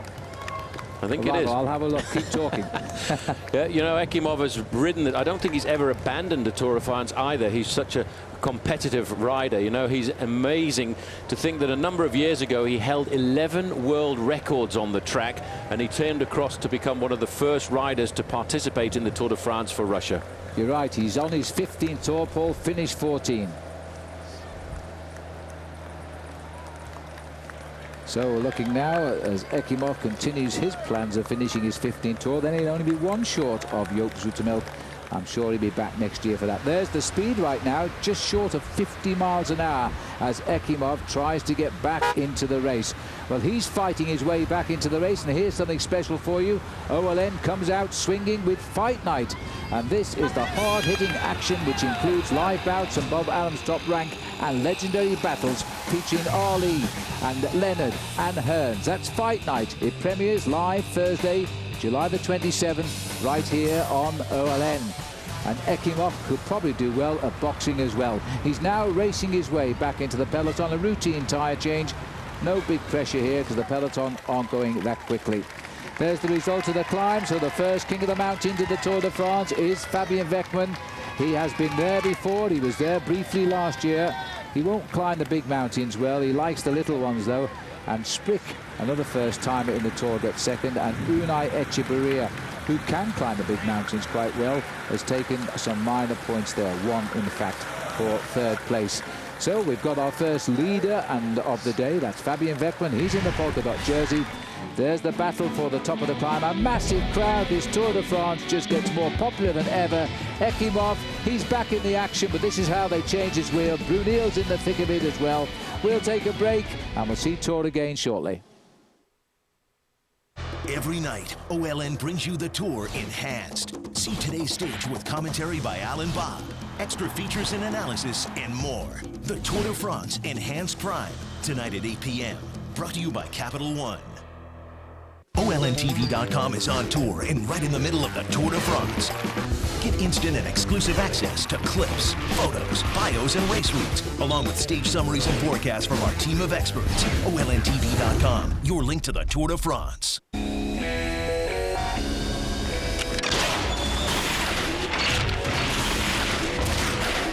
Saab was founded by 16 aircraft engineers. Their spirit lives on. Introducing the all-new Saab 97X. Once you've built jets, you don't build just another SUV. Saab, born from jets. And now with the Saab 72-hour sales event, get 0% financing for 60 months. Take off in a new Saab today. This week on Wild Over, Me and Gorb are down south for an invigorating winter break. With temperatures as high as -30, it's important to keep yourself cool.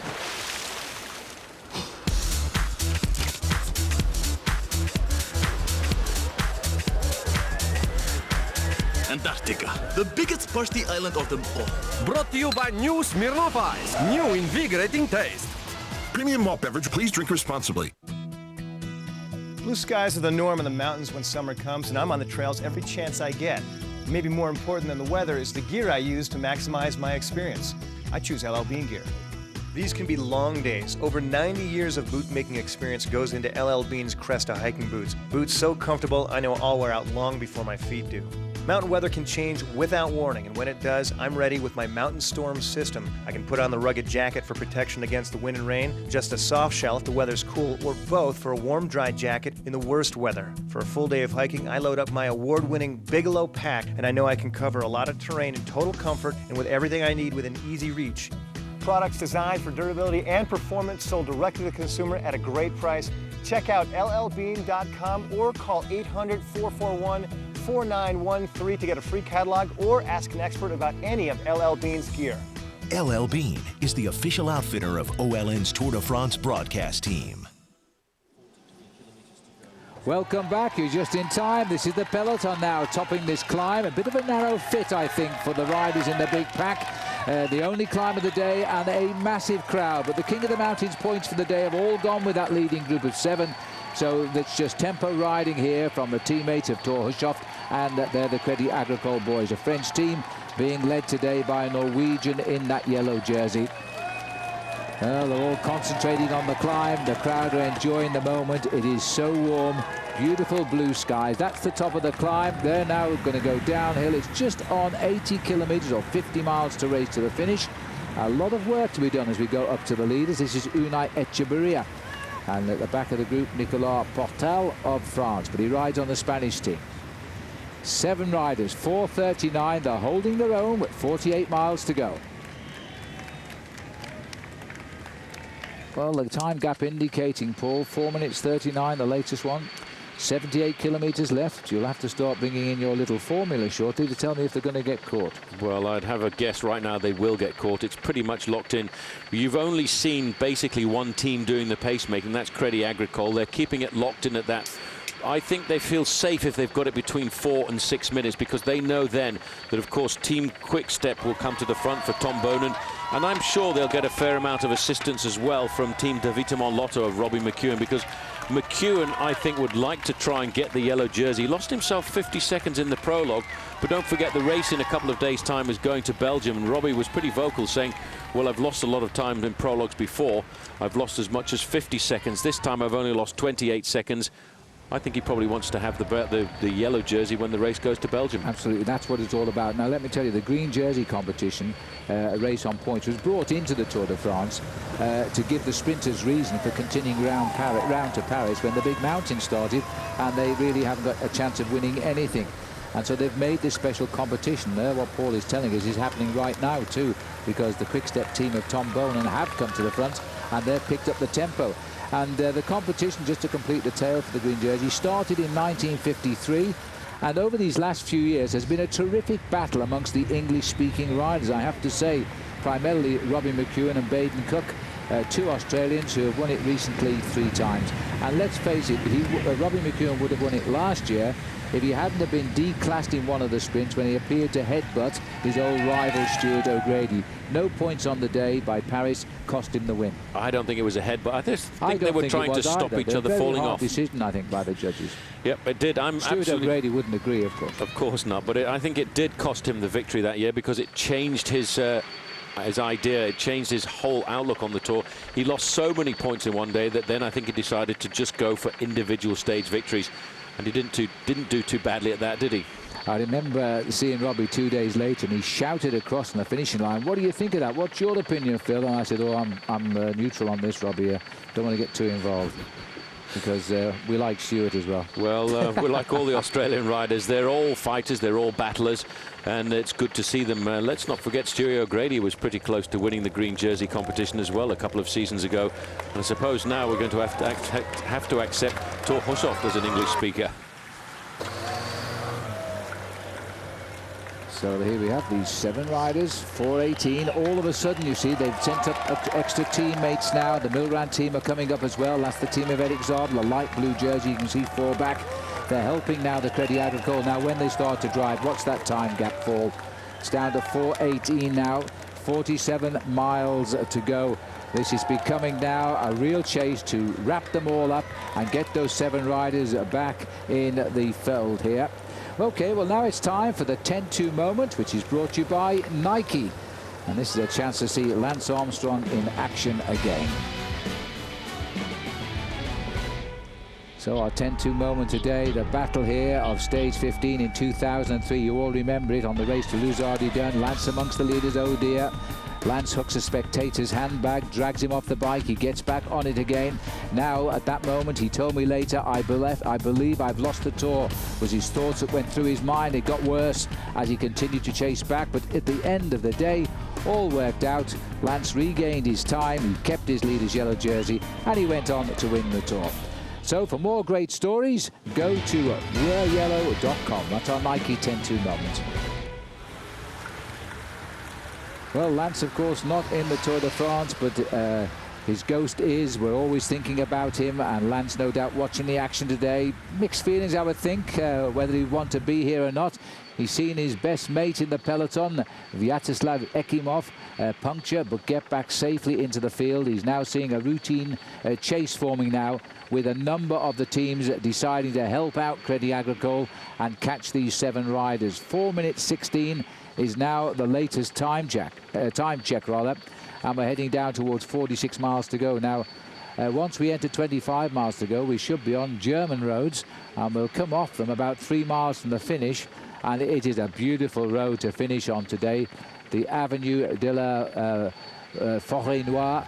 4:15, you see, there we are. As it comes down, it is continuing to come down in the beauty of the Alsace region of France. We'll take a break. It'll probably be even less when you come back on the other side. This is the Tour de France live on OLN.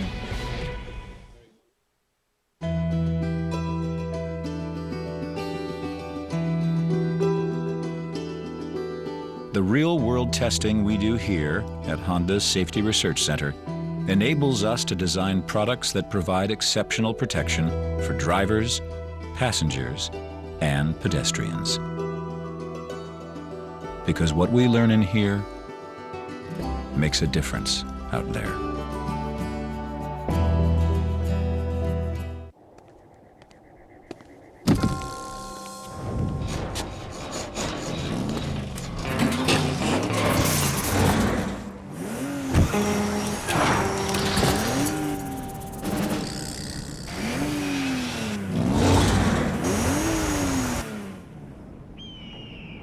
Your engine knows what it wants. Pennzoil Platinum.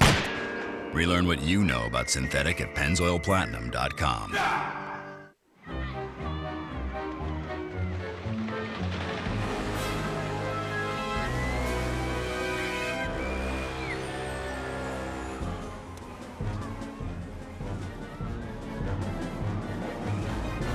Bedhead.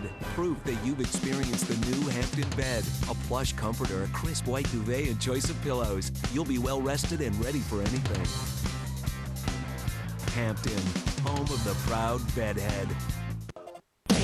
Bicycle Village, the ultimate bike shop. Bicycle Village has Colorado's largest selection of bikes, from tandems to trikes to top-end bikes. All the best brands and the largest selection. Over 1,000 bikes set up and ready to ride from the brands you want, like Trek, Specialized, Raleigh, Lightspeed, and more. Only Bicycle Village offers same-day bike service to get you back on your bike quicker. Plus lifetime tunes and an unbeatable performance guarantee on every bike we sell. And we always guarantee the lowest prices. Bicycle Village, the ultimate bike shop. Look, here's the deal. When you talk about Geico.com, you want to communicate 3 things. Easy to use, no middleman, could save you hundreds on car insurance. Other than that, just sort of be personable, yeah? The old nice weather, innit? Cup of tea? That'd be lovely. How's your mum? Cheers. Oh, stick with the small talk, mate. Theatrics might come across as a bit cheesy. Geico. 15 minutes could save you 15% or more on car insurance.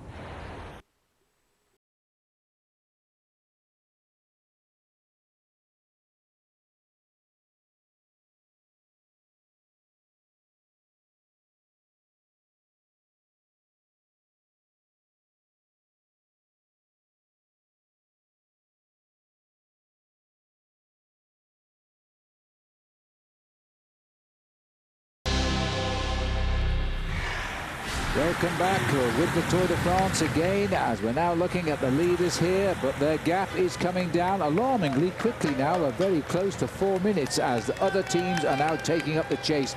They started 3 kilometers out. We're on the Circuit de Strasbourg. We're way out in the countryside.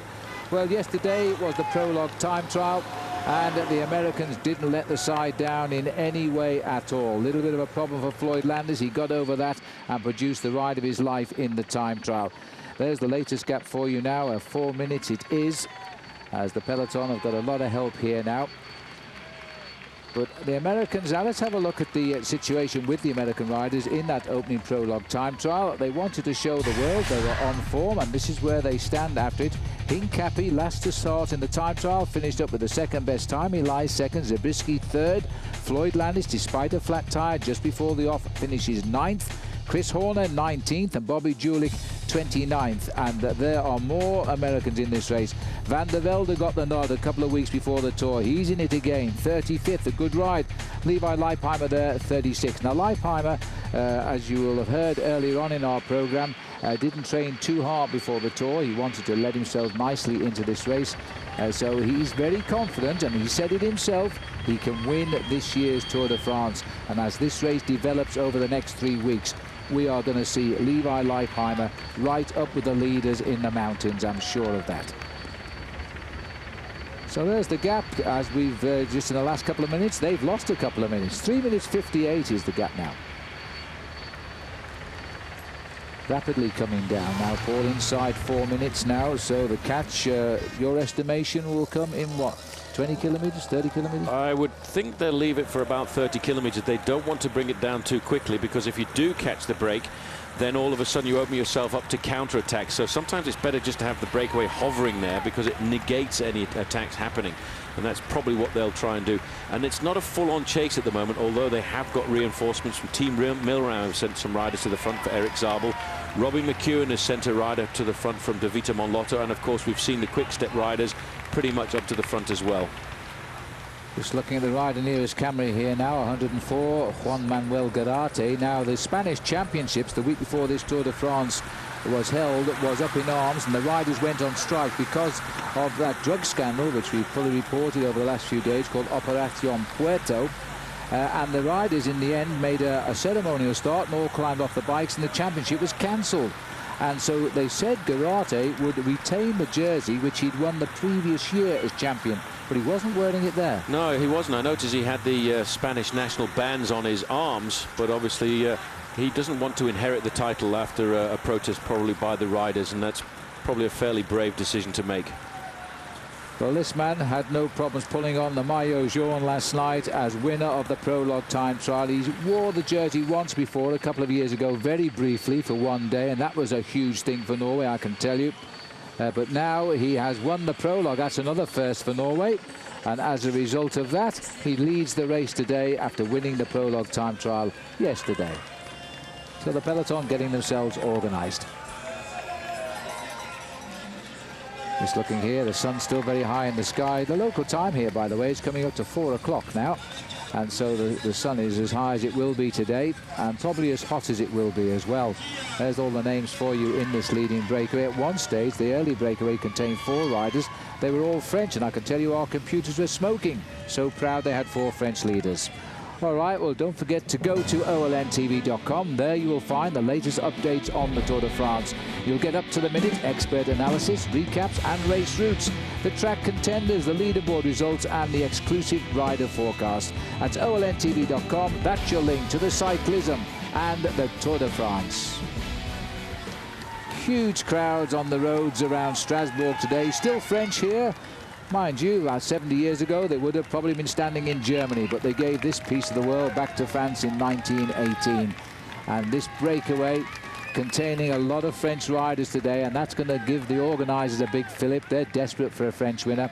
There was one stage, and I thought the only Frenchman we'd see on the winner's podium every day this next 3 weeks would be Bernard Hinault, and he's not riding the race, but he's part of the organisation and helps present the leaders' jerseys. I might have been very unfair with that comment, because there are 2 or 3 French riders this year now showing very good form and will want to take part in this year's Tour de France. And there's one of them there, because this is the Bouygues Telecom. They've got 2 riders up here, Walter Benetton and Mathieu Spreek. Between them now, have ridden 9 Tours de France, Spreek in his second. He was a rookie in the race last year. 3 minutes 55 now, the gap. As the main field, which is what we're looking at here, a lot of different coloured jerseys there on the front, which indicates now, I think there's probably 4 or maybe 5 different teams starting in the chase.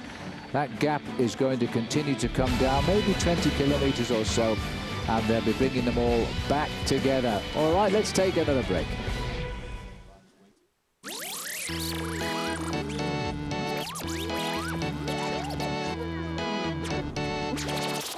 The Tour is won in the off-season.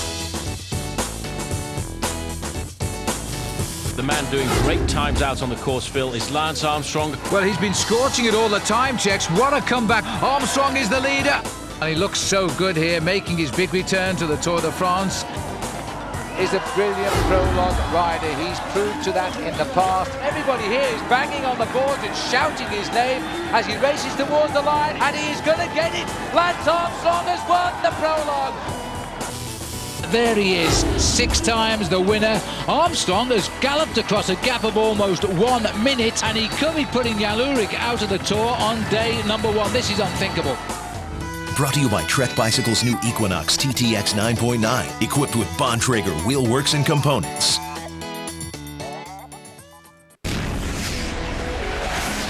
Saab was founded by 16 aircraft engineers. Their spirit lives on. The turbocharged Saab 9.3 sports sedan with an estimated 31 miles per gallon highway. Once you've built jets, you don't build just another car. Saab, born from jets.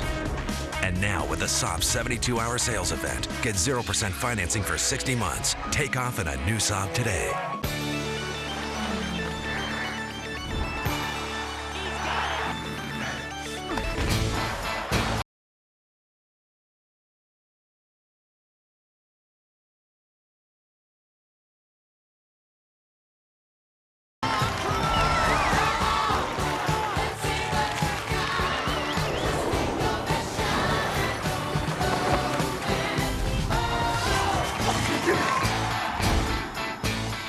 I live strong for my little brother. I live strong for my mom. For my wife. For my teacher. For my grandma. I live strong for Pops. For strength. For my family. I live strong for my hero. For my best friend. I live strong for my grandbabies. I live strong for myself. Join AMD and HP in support of the Lance Armstrong Foundation. Every purchase of the HP Special Edition L2000 Notebook PC sends $150 to help people affected by cancer. Exclusively at CompUSA. Learn more at livestrongpc.com. Come and save at Circuit City's Red, White, and Blue sale. This Sunday, Monday, and Tuesday, get no interest till 2008 on all purchases $299 and up. Plus, all digital cameras, camcorders, and home audio are on sale. And get up to 10% off TVs at Circuit City. I travel all over going to Scottish festivals, and I always stay at Motel 6. I get to rest, save money, and I'm very comfortable. That makes one of us. We'll leave the light on for you and a Accor hotel.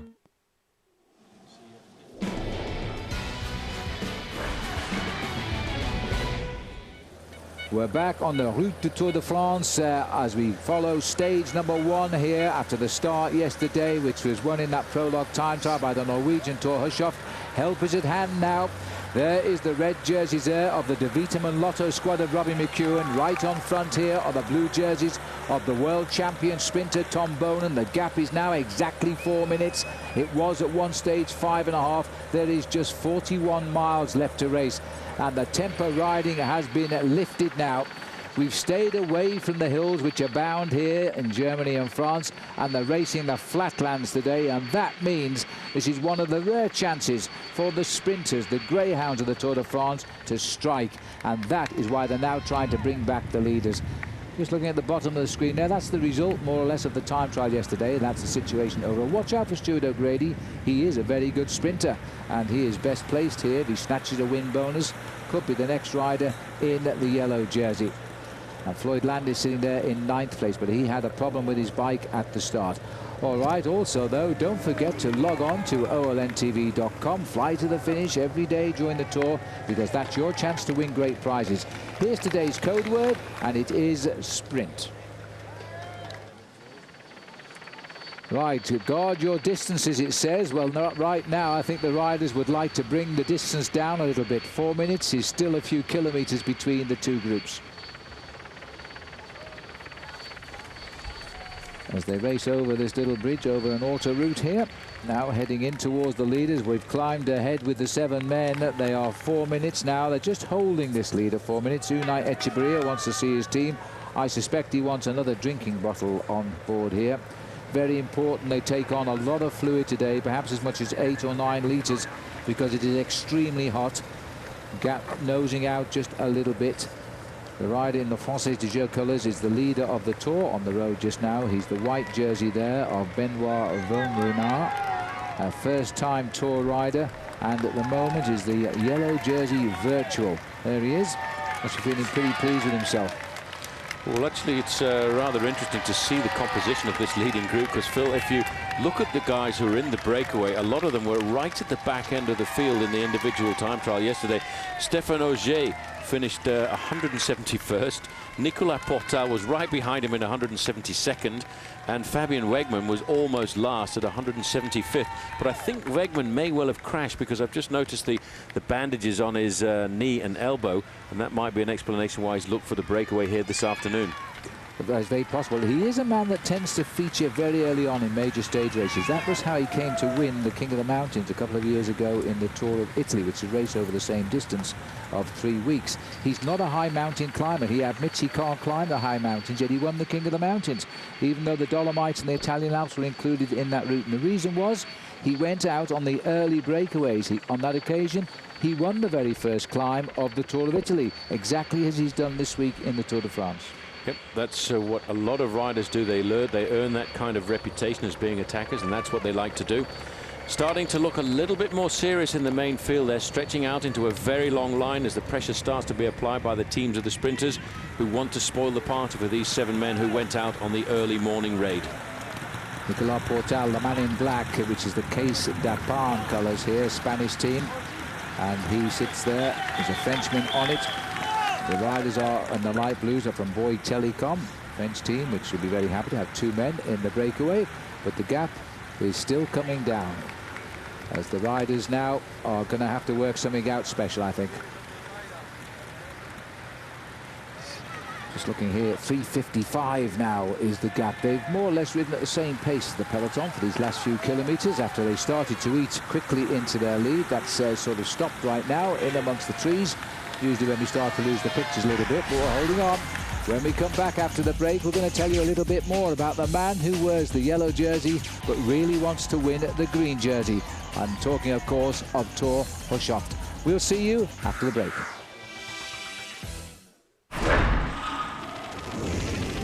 Who is Floyd Landis? He's cycling's tough guy. So tough, in 2003 he broke his hip and still helped Lance get wins 5 and 6. Now the Pennsylvania native has his own team. And when his role as leader was questioned, Floyd had 3 responses. The cyclist, the men who would be king, Tour de France, continues tomorrow at 8:30 a.m. live, only on OLN. Jack Link's Beef Jerky presents Messin' with Sasquatch.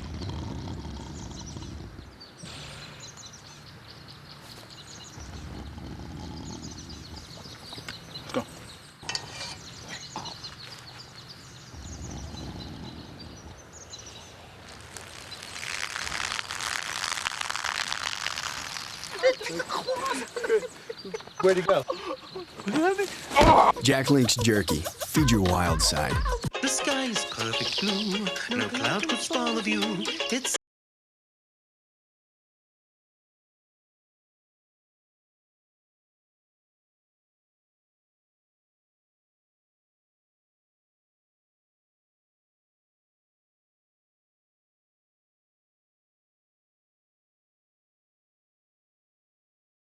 from above that shows that we're in love.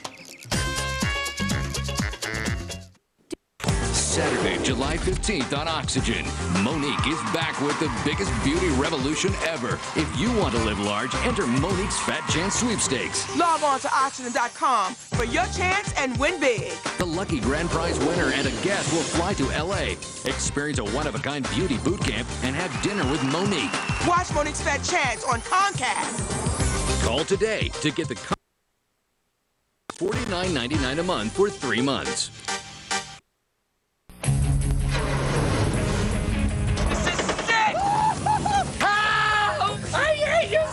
Smiling. Blow me a kiss. What are you, high? You got nothing to worry about. Get HBO on demand. It's the best thing to happen to TV since HBO.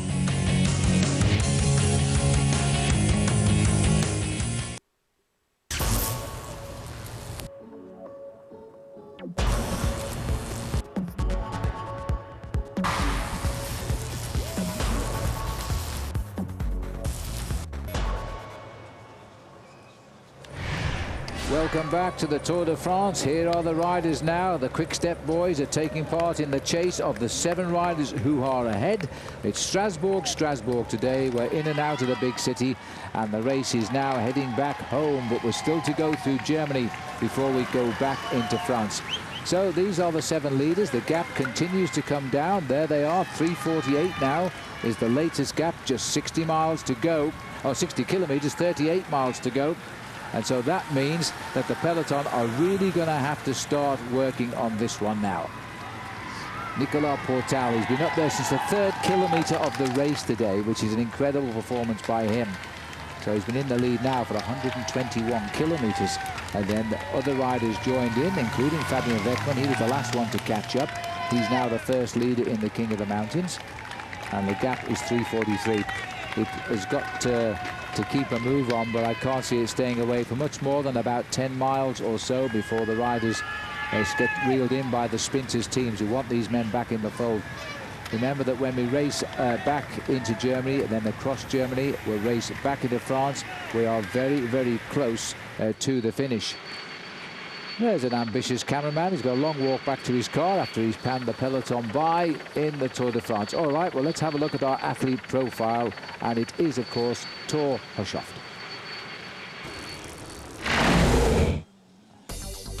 My name is Thor Hushovd. I'm riding on Credit Agricole. Last year I won the green jersey, which was a big goal for me and a big dream.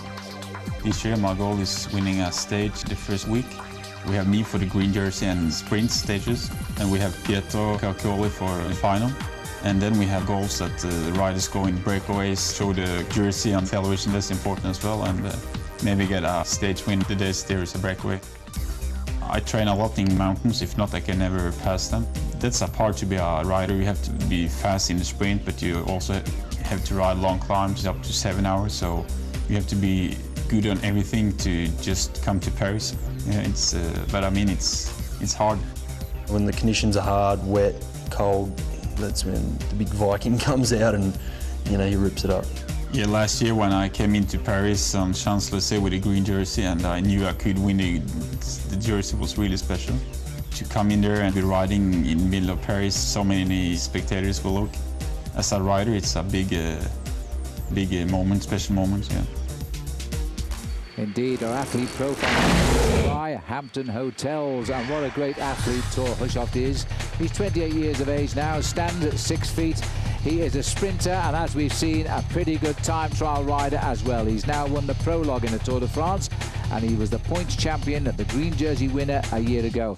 Add to that, he's won 3 Tour de France stages in 02, 4 and 6.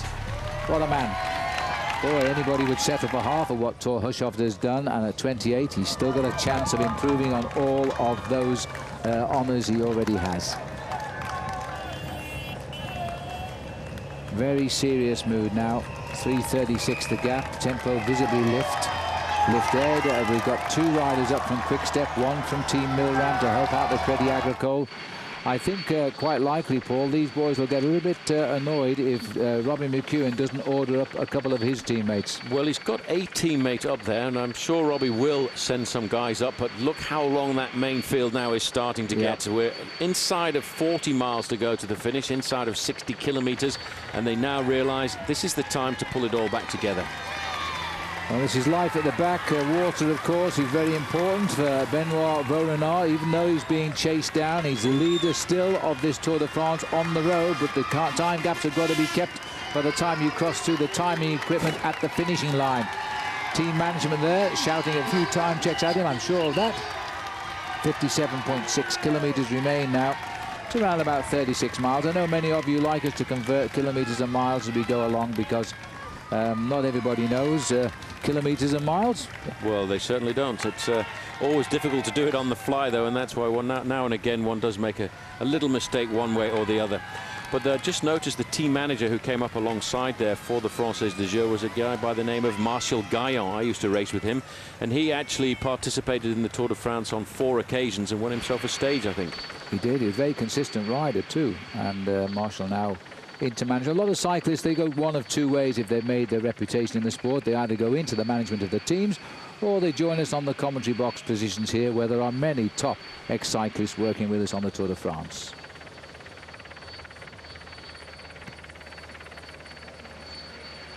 So we're looking here now at a hard-working bunch of riders. Look at that gap falling down now. 3:23 now, 35 miles to go to the finish. And these boys now know that they're doomed, but they will make that peloton chase them down. They won't surrender. As we take yet another break, the Tour de France is about to go alight again. We'll see in a moment.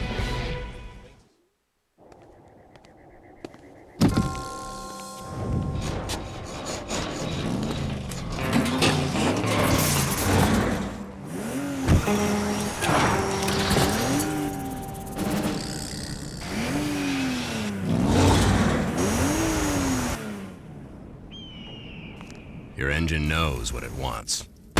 Pennzoil Platinum. Relearn what you know about synthetic at pennzoilplatinum.com. I want to ride. I want to ride. I want to ride. I want to ride. I know. Let's go.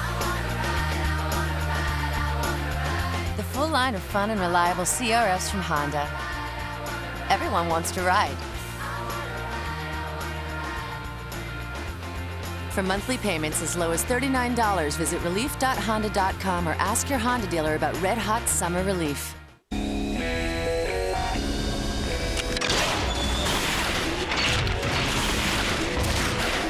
Saab was founded by 16 aircraft engineers. Their spirit lives on. Introducing the all-new Saab 97X. Once you've built jets, you don't build just another SUV. Saab, born from jets. And now with the Saab 72-hour sales event, get 0% financing for 60 months. Take off in a new Saab today. OLN serves up the return of Pete Sampras in the network premiere of World Team Tennis. A unique and exciting format featuring the best players in the world, head-to-head, team-to-team. And leading up to exclusive coverage of the championship match in August. It's World Team Tennis on OLN. July 16th, Pete Sampras and the Newport Beach Breakers take on the 5-time WTT champs, Sacramento Capitals. World Team Tennis, presented by Advanta. July 16th at 11:30, only on OLN. When I go out, yeah, I know I'm gonna be the man who goes along with you. But I would walk 500 miles and I would walk 500 more. This fellow carbon soloist is light, stiff, and narrow. How do we do it? We make it as narrow as possible where it's important and beef it up to the maximum where it won't hurt the airflow.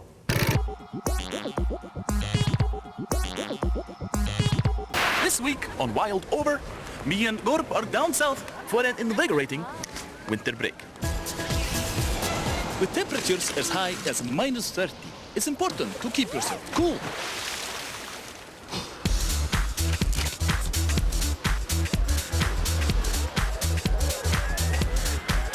Antarctica, the biggest party island of them all. Brought to you by new Smirnoff Ice. New invigorating taste.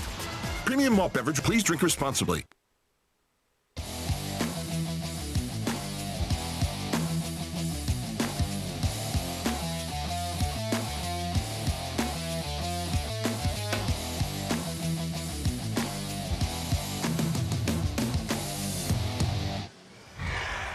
Welcome back. This is the Tour de France live here on OLN. There's no better way to watch this race as the riders now close in on a breakaway of 7 men. A breakaway which started after just 3 kilometers of the day. And look at the gap now. 2 minutes and 58 seconds, 33 just over miles to go. These boys are going to get caught. It's only a question of when. Big Johan van Summeren there now, sent up by the sprinter Robin McEwen to start the chase. The rider in the light blue there is a teammate of Eric Zabel, another big sprinter who's trying to get in on the action. And Sebastian Lang, as you saw, was the time trial rider yesterday. He'll be working for his teammates like Peter Rollick today to try and put them in the frame for a sprint victory too. This is now a serious chase here. This is the situation we're sliding through the bottom of the screen for you in the overall categories. Floyd Landis 9th, despite a flattening tyre yesterday. Is the yellow jersey of the man who won yesterday, Thor Hushovd. He's a very, very fast sprinter, and so he could even win this race. If he won the stage today, by the way, he'd be the first man to win in the Maillot Jaune since Cipollini, Mario Cipollini, in 1997. And there's that for you too. The yellow jersey he was wearing when the great sprinter from Italy crossed the line first in the town of Vire, which is over the other side of France, but still in the north of the country. 2:48. And 2:40. You see, I go away for a few seconds and the time keeps coming down. 2 minutes 40 now. This is a tremendous chase back.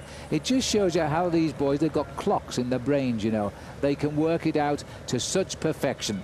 Well, while they continue now to chase on and bring that gap down to a manageable height, let's remind ourselves of what else is coming your way on OLN. And tonight, it's the original series here. IPT King of the Hill 8-ball shootout will continue. Hall of Famers hustlers hope to rack up $1 million, and that is the richest payday in the history of the sport. The IPT King of the Hill 8-ball shootout tonight at 7 p.m. only, of course, right here on OLN. Now let's have a look what's happened to the time checks, because they are closing in all of the way now. A lot of help from the quick boys, and it's 2:35, the latest gap. It is amazing, Paul, just how fast these riders can slice down the times when they want to at 52 kilometers to ride. It certainly is, and they always seem to get it just to perfection, and that's what the teams of the sprinters are doing. They're calculating all the time. They're trying to figure out how tired the guys at the front of the race are, and then how much pressure they actually need to exert. You were a rider 7 times in the Tour, Paul. You can answer the question that people all too often ask me. Why do breakaways go ahead of the race if they know they're going to be caught before the finish? I've never got really the answer to that question. It's a good question, and I hope I'll try and give you a good answer. Basically, what the guys who go in the breakaway are doing is hoping that the main field will get it wrong, because they do on a number of occasions get it wrong, and we do see breakaways succeed, and that's why these guys go out to try and get themselves a little bit of glory. Even if this breakaway gets caught, 2 riders in this breakaway have actually got something out of their long day in the saddle. For Fabian Wegman, he's got himself the King of the Mountains lead, and of course for the young rider Veronard, he's got himself the lead in the young riders classification. So even if they've got caught, they've certainly got something out of their hard day. Absolutely, and of course there are prizes for all of these sprints along the route. The next sprint, by the way, will come at 47 kilometers to go, just under 30 miles from the finish. So they should stay away for that sprint. It carries small bonuses as well as prizes, and it could give Veronard another 6 seconds time bonus, and it might be crucial over the coming days of the Tour de France. It might be crucial. He started the day 19 seconds off, and he's climbed up to 13 seconds off, and in fact that 13 seconds off moves him up into a top 15 place at the moment. It's 2 minutes 30 seconds. And there are so many riders here who would like to win. And it is an interesting fact, isn't it, Paul, that if Hushovd does cross the line in first place, you know, he'll be the first man wearing the yellow jersey since the great Mario Cipollini won in 1997 wearing the yellow jersey. Well, Mario Cipollini gave us so much to talk about. He certainly was a great character in the sport. It was a sad day when he retired, but he always had something special to show us on the roads of the Tour of Italy and, of course, on the Tour de France. As we cross the canal here over the Rhine, the Rhone to the Rhine, I should say. It links the Rhone and the Rhine, yes, and that's a great canal too. Of course, they transport many things on the waterways here in Europe, and their big barges draw about 15 feet of water, some 5 meters of water, so they can load them up and get going right across Europe on canals. They used to do it in Great Britain, but really that fell away around the war years. And there is the mouth of the Rhone here, which splits France with Germany, as the Tour de France will shortly be in Germany. And of course, we're going to be right with them here. It's a question of whether it will be the whole field or will there be 7 leaders. Not far away to the next time bonus sprint. You'll be with us when we come back. Real shooters, real rules, real cash. The world's greatest players, Hall of Famers and hustlers battle it out for the richest payday in the history of the sport. Over $1 million in prize money. But to rack up that kind of cash, they better bring their 8 game. Come on, you country redneck. It's the IPT King of the Hill 8-Ball Shootout, a new OLN original series. An all-new episode tonight at 7 Eastern, only on OLN. It's showtime.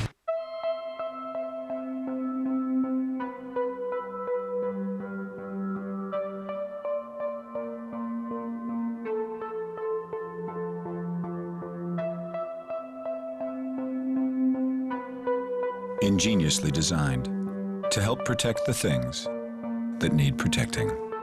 Energy-absorbing ACE body structure, standard on the all-new Civic.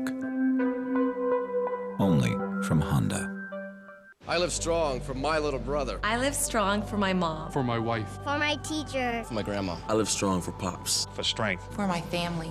I live strong for my hero. For my best friend. I live strong for my grandbabies. I live strong for myself. Join AMD and HP in support of the Lance Armstrong Foundation. Every purchase of the HP Special Edition L2000 Notebook PC sends $150 to help people affected by cancer, exclusively at CompUSA. Learn more at livestrongpc.com. The 2006 Greeley Stampede, June 23rd to July 4th at Island Grove Regional Park in Greeley. Live at the Stampede Arena. Gretchen Wilson with Blake Shelton. Alan Jackson with Miranda Lambert. Tricia Yearwood with Mark Chestnut. Sugarland with Darryl Worley. Plus, Big and Rich with Cowboy Troy. Get your tickets at the box office or at any Tickets West and any King Supers. Log on to GreeleyStampede.org for more information. Redefine the daily grind at the Greeley Stampede.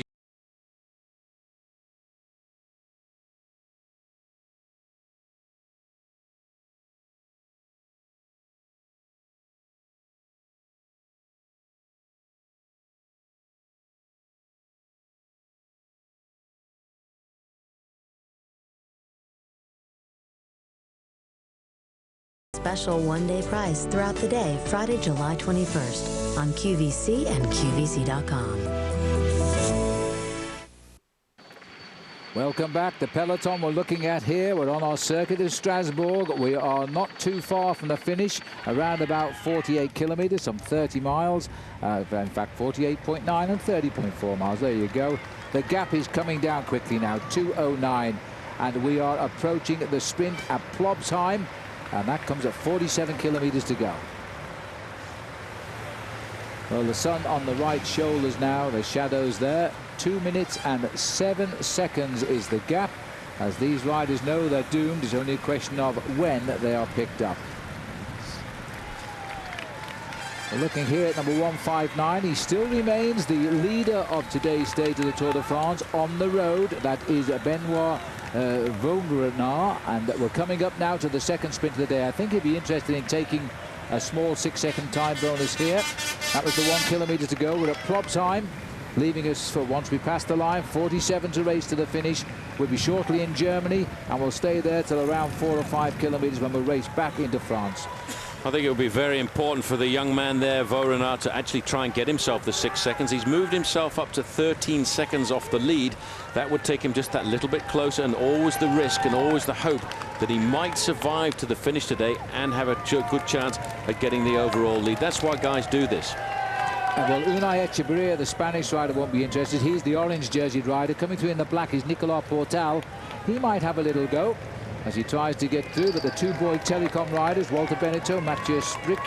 Watch for the rider in white. He's got a very good position here now to take this, but he doesn't want to go through now because that's a little bit too close to the sprint as he comes through and moves over. Could you see the way he just looked under his arm there? What he's looking for to see was who was on his wheel. This is a little move. This is the move by Walter Benetton. Well, Benetton, and there comes the reaction now from Beauregard. He needs this 6 seconds. They could be valuable later. I don't think he's going to get them. This is a flat-out effort here by Benetton, who was second at the previous sprint a long way ago, 90 kilometres back, in fact.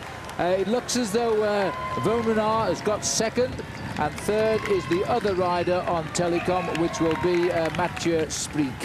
Well, that was a crafty move. You see, Benetton is a very clever bike rider, Phil. He's been around for a number of years, and he knew exactly how to catch everybody by surprise there. Van Renard almost smiling at that. He got caught out, and he knows it. Well, I'll tell you what, it was a good sprint, you know, Paul. As we see here, the gap is closing. In fact, the attack that was made there by Benetton was incredible, and he went so quickly, it really left no chance. Because Van Renard was blocked in, he had to get round the other riders, and he had no chance then because the bird had flown the coop by then, and Benetton got revenge from the earlier sprint, amazingly, 90 kilometres ago. Well, I tell you what, very often I talk about a tough bike rider, but Benetton on that occasion was a very clever bike rider. Yeah. And you need to be clever because sometimes everybody's legs are tired and the brain gets you out of trouble. Well, it's actually a pretty nice day in the saddle for Van Renard because that gives him a 10-second total time bonus gained this afternoon, and that's going to put him right up alongside Floyd Landis in the overall classification if the race catches this leading group of 7 riders and Van Renard obviously finishes in the same time as the main field at the end. And that's very important, especially if you are a French rider and you're in your first Tour de France as well. Mum and Dad get on the telephone and say, you're doing great, son. You're 9th in your first Tour de France. That's incredible. Well, we're now in Pobsheim. This is the town which will lead us now into Germany. 46 kilometres still to race. The peloton, they're already at the 1 kilometre part of the sprint here, so they're not that far behind now. They're still pretty much stretched out in a long arrowhead at the front end of the main field. We're in that moment, this is a sort of a lull before the storm here. These riders will start to really pick it up as we get closer to the finish line in Strasbourg, and then there will be an awful lot of risks happening as riders try to place themselves and make sure they don't use too much energy in the last 15 or 20 kilometres. Well, the sprint is, as we saw it, confirmed on our computers from the race organisations. Benetton, Van Renard and Sprick in that order, which means they get 6 points, 4 points and 2 points for the green jersey competition, and you get 6 seconds, 4 seconds and 2 seconds in the overall race for the yellow jersey competition. Looking down at the peloton now, 2:06. Once we're inside 2 minutes, I think at least from our helicopter we should see both of the groups of riders down there, the leading 7 and the peloton, and then I think the chase will really be on. All right, well, also don't let us forget to log on to olntv.com/fly to the finish every day during the tour for your chance to win great prizes. And remember, here's a look at today's code word. It's sprint. Well, the shadows are right above the riders now. The height of the day coming up to 4:30 in the afternoon. The riders always time to finish around about 5:30 for television purposes in Europe, and so they're bang on schedule today. And the gap, funnily enough, there was a little bit of turning off of the gas at the back there in the peloton. It's gone out a little bit again to 2 minutes 15. Has a habit of doing that. It's like these people do a lot of fishing, you know. They let the fish think he's just been caught, and then they let him run again before they finally bring him in. Saves the line snapping. I think that's why they do it. So 28 miles to go. Last chance for these boys. There's one more sprint along the road before the sprint of the day in Strasbourg. See you in a moment.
Your life doesn't have one dimension.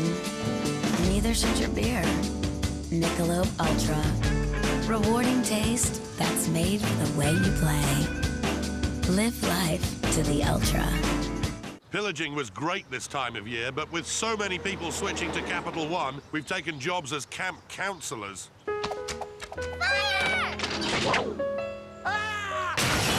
Burnt a village to the ground, doo-dah, doo-dah. We're not exactly role models. For low rates and great rewards, switch to Capital One. What's in your wallet? Put your backs into it! What good is an SUV that can go everywhere if you can't afford to go anywhere? At 28 miles per gallon highway, the Subaru Outback has better fuel efficiency than any midsize SUV, and the safety of all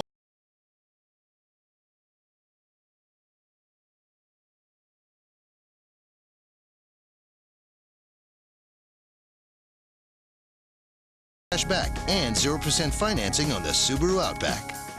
Try new cheesy chicken mashed potato bowls from KFC. Freshly prepared with our famous mashed potatoes, layered with sweet corn, all white meat crispy chicken, and topped with our signature gravy and 3-cheese blend. Great flavors come together at KFC. Motel6.com is the only place you need to go to find a great room at a great rate.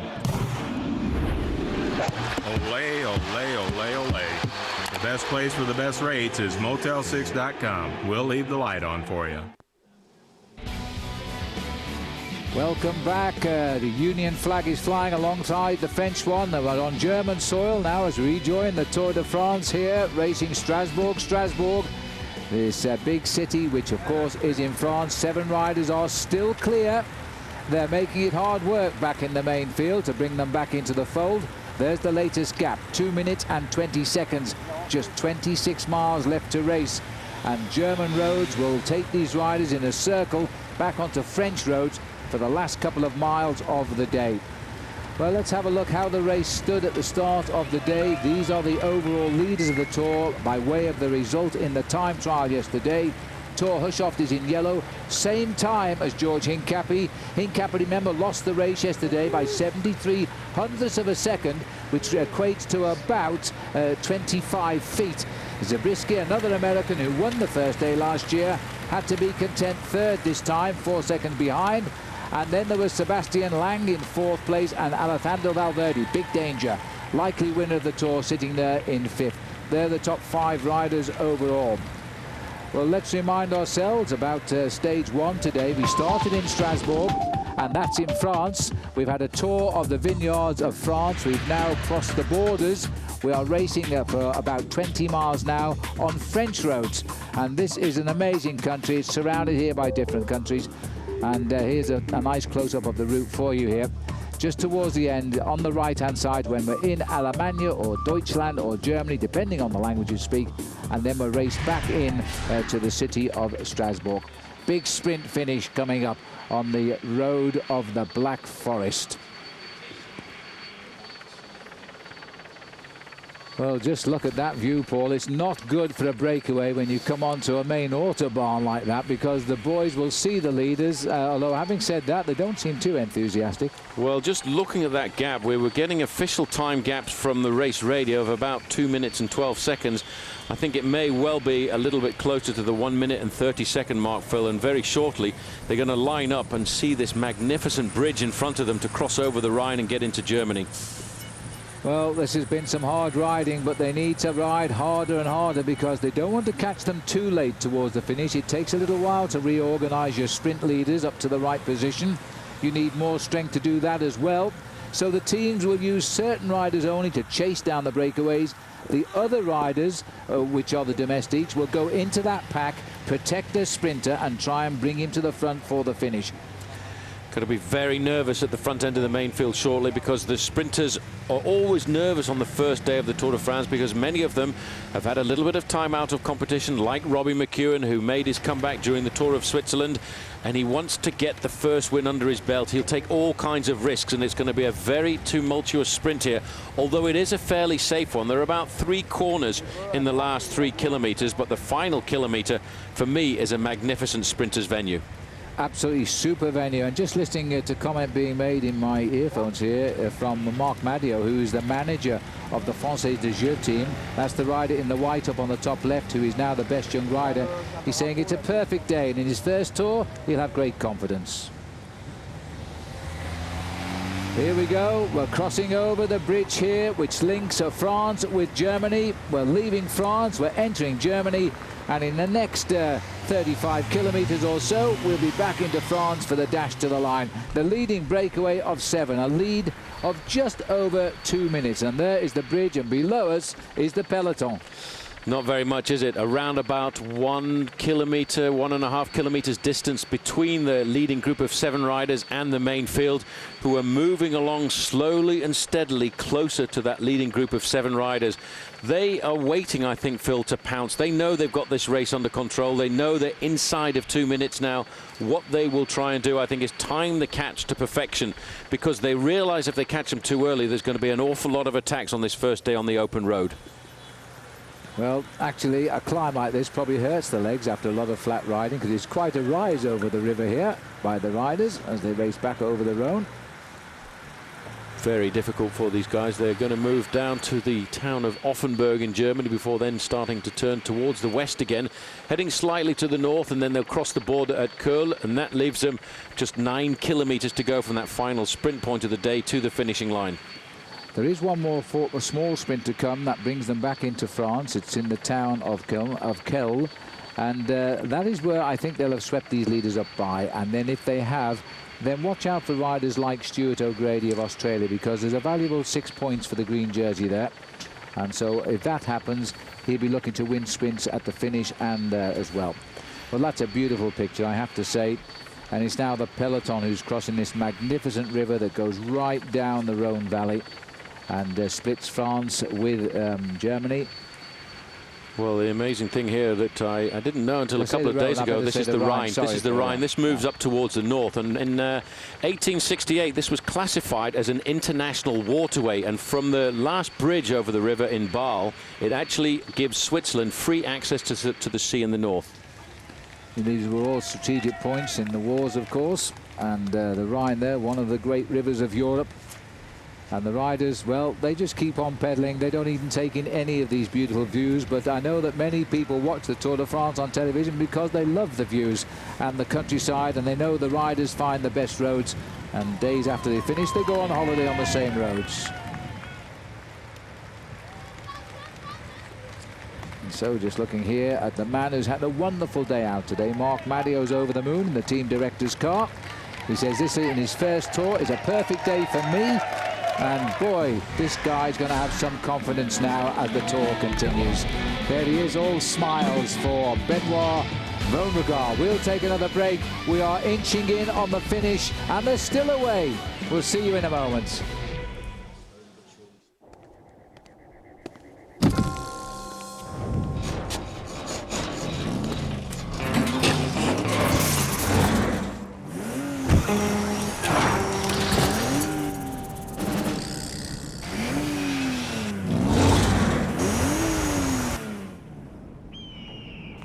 Your engine knows what it wants. Pennzoil Platinum.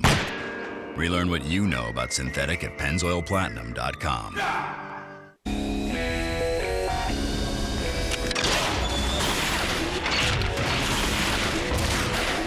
Saab was founded by 16 aircraft engineers. Their spirit lives on. Introducing the all-new Saab 97X. Once you've built jets, you don't build just another SUV. Saab, born from jets. And now with the Saab 72-hour sales event, get 0% financing for 60 months. Take off in a new Saab today.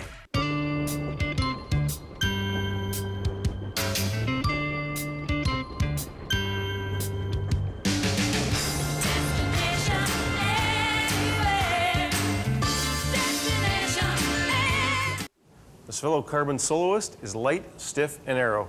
How do we do it? We make it as narrow as possible where it's important and beef it up to the maximum where it won't hurt the airflow.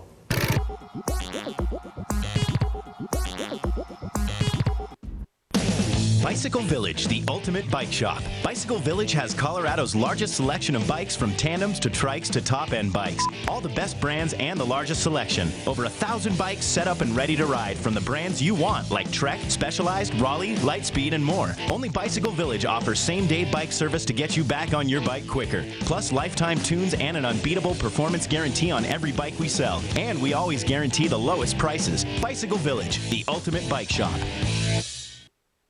At Geico.com, you can handle all your car insurance needs online. It's so easy, a caveman could do it. Seriously, we apologize. We had no idea you guys were still around. Yeah, next time maybe do a little research. Gentlemen, are we ready to order? I'll have the roast duck with the mango salsa. I don't have much of an appetite, thank you.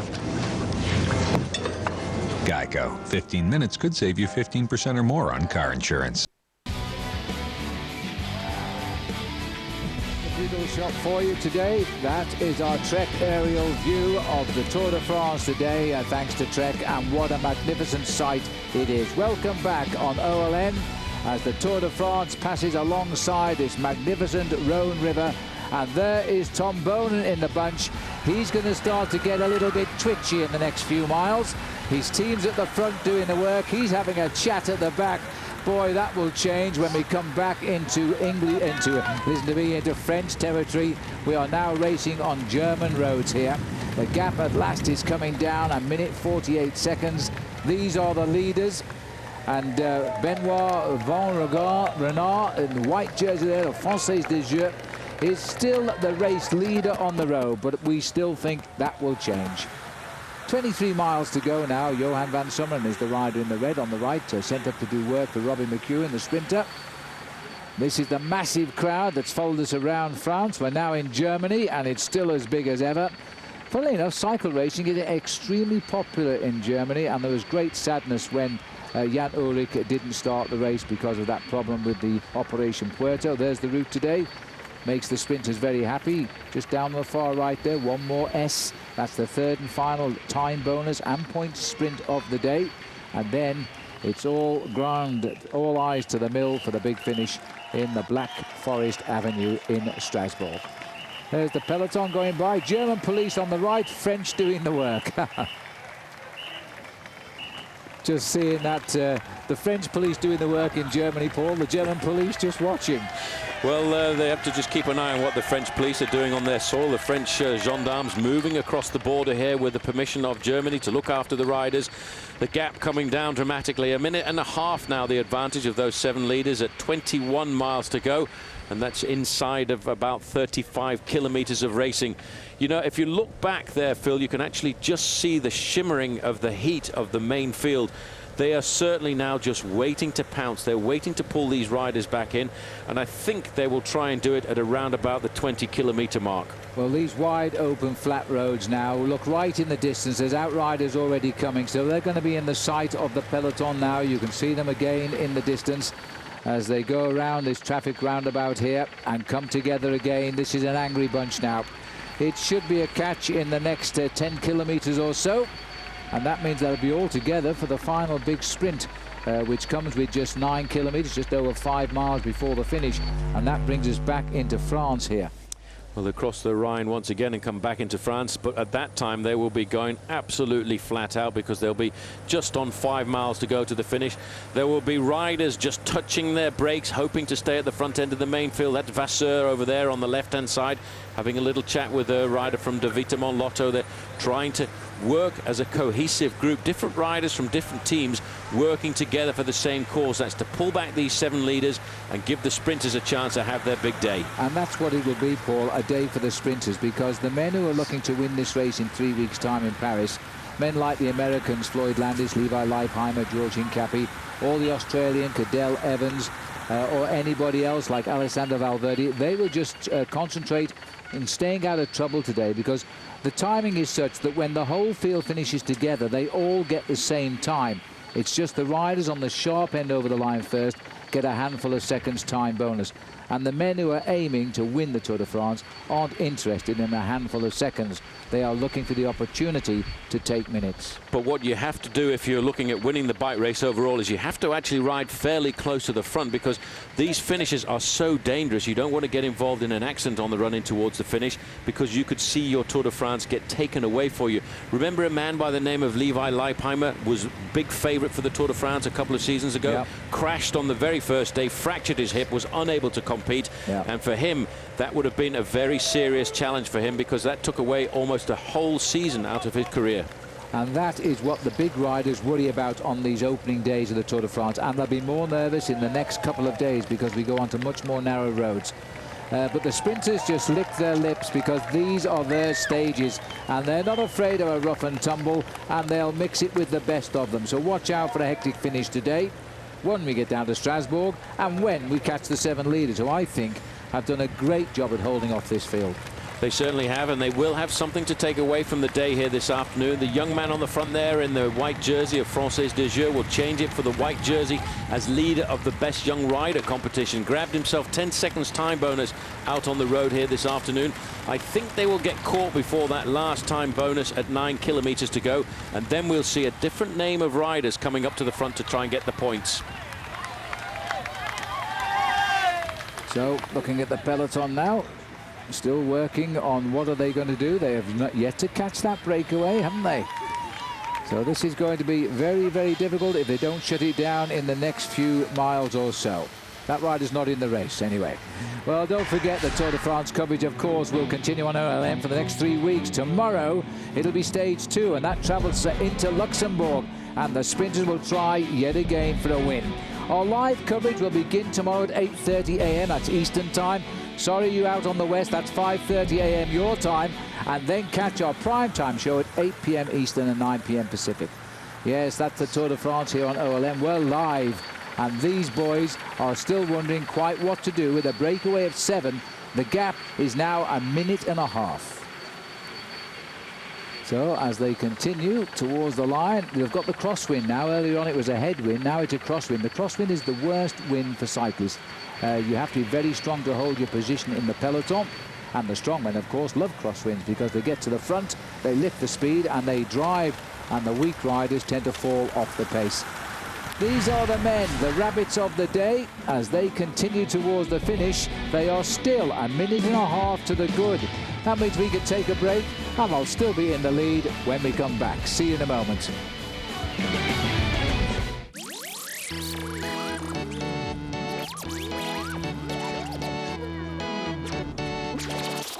The Tour is won in the off-season.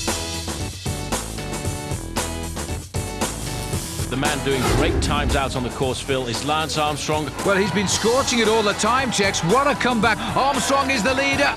And he looks so good here, making his big return to the Tour de France. He's a brilliant prologue rider. He's proved to that in the past. Everybody here is banging on the boards and shouting his name as he races towards the line, and he is going to get it. Lance Armstrong has won the prologue. There he is, 6 times the winner. Armstrong has galloped across a gap of almost 1 minute, and he could be putting Jan Ullrich out of the Tour on day number 1. This is unthinkable.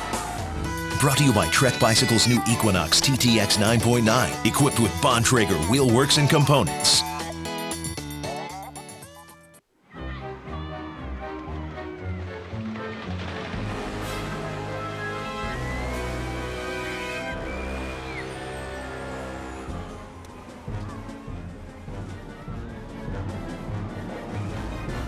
Bedhead. Proof that you've experienced the new Hampton bed. A plush comforter, a crisp white duvet, and choice of pillows. You'll be well rested and ready for anything. Hampton, home of the proud bedhead. Every night, OLN brings you the Tour enhanced. See today's stage with commentary by Alan Bob, extra features and analysis, and more. The Tour de France Enhanced Prime, tonight at 8 p.m. Brought to you by Capital One. OLNTV.com is on tour and right in the middle of the Tour de France. Get instant and exclusive access to clips, photos, bios, and race routes, along with stage summaries and forecasts from our team of experts. OLNTV.com, your link to the Tour de France. Here's to men. to guys who want to take longer drives with fewer pit stops, to guys who want to spend less time in the men's room and more time fishing. And here's to Flomax. It's approved to treat male urinary symptoms due to BPH, also called an enlarged prostate. In 1 week, Flomax may help symptoms like going often, going urgently, weak stream, frequently waking up at night to go. For you, Flomax could make a difference in 1 week. Ask your doctor if symptoms are from BPH, not prostate cancer. Common side effects of Flomax are runny nose, dizziness, and decrease in semen. Upon standing, a sudden decrease in blood pressure may occur, rarely resulting in fainting. So when starting Flomax, avoid situations where injury could result. For more information, call 877-4FLOMAX. Ask your doctor about Flomax. Flomax could make a difference in 1 week.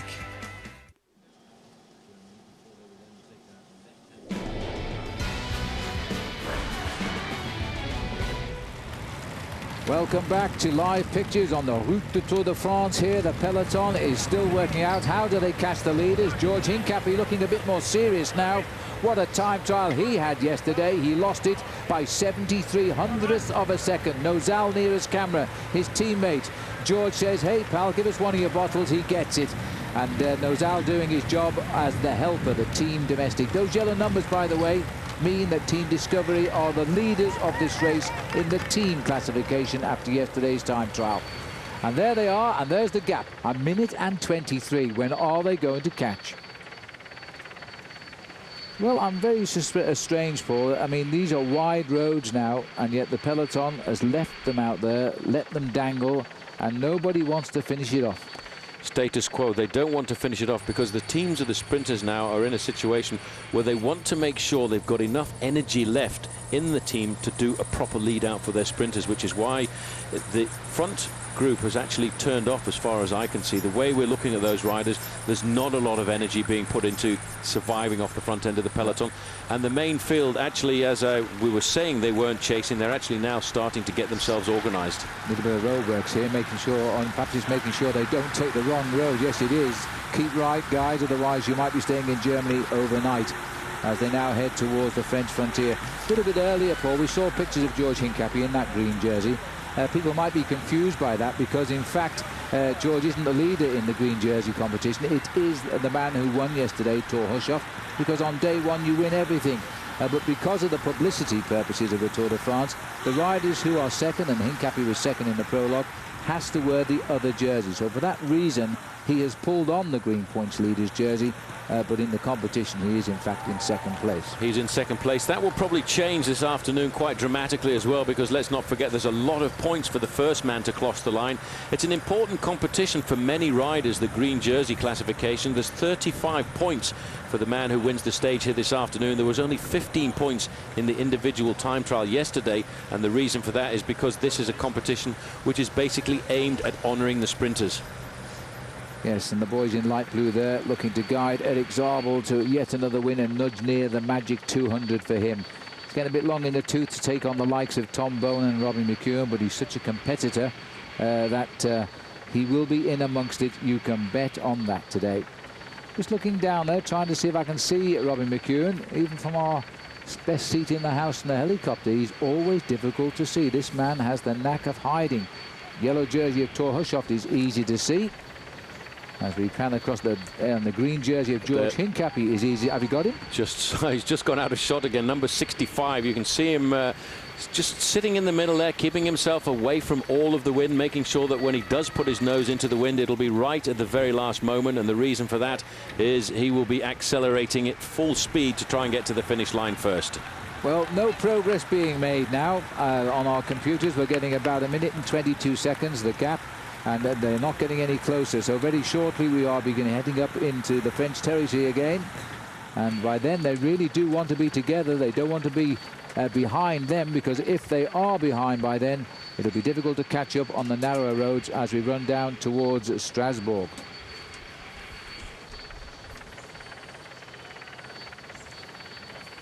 Under the bridge, big crowds.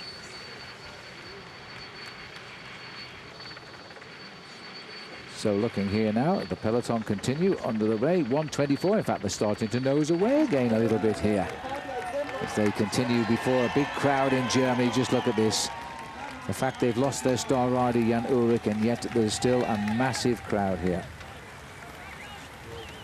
Racing for nearly 3 3/4 hours, and this breakaway has been away for all but about 3 minutes of it. So they've really had a long day in the saddle. How will that affect their riding over the next couple of days? I wonder. Well, there's plenty happening on OLN, of course, and World Team Tennis now comes to OLN with stars Venus Williams, Todd Martin, Martina Hingis, and the return of that great man, Pete Sampras. It all starts Sunday, July 16th at 11:30 a.m. with the Newport Breakers taking on the 5-time WTT champion Sacramento Capitals. World Team Tennis on OLN, presented by Advanta. Behind the trees comes the peloton, stalking, waiting, still not shutting down as they now race towards the end. The gap just come down about 4 seconds to 1:18.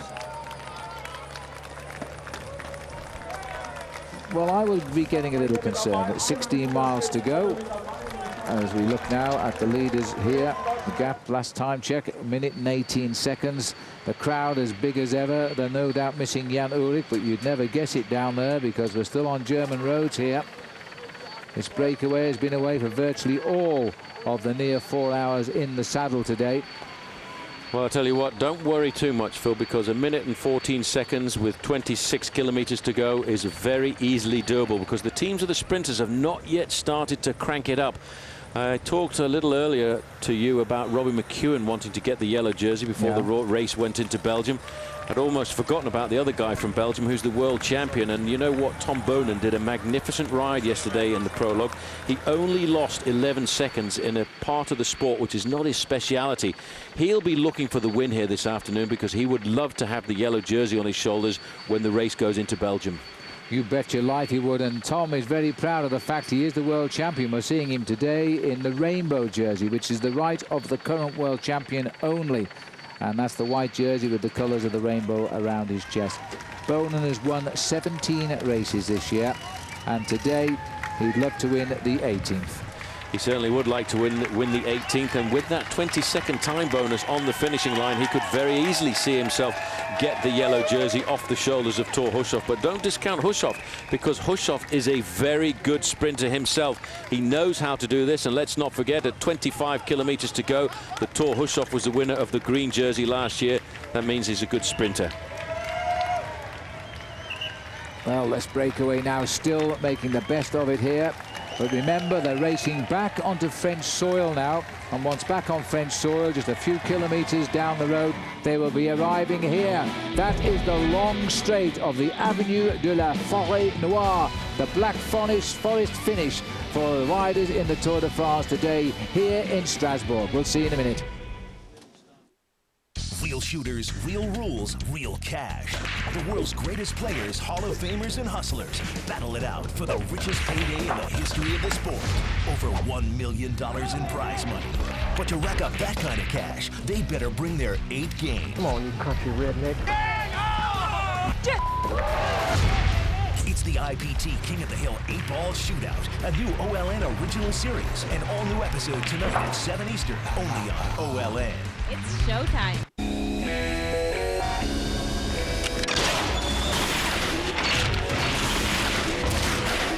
Saab was founded by 16 aircraft engineers.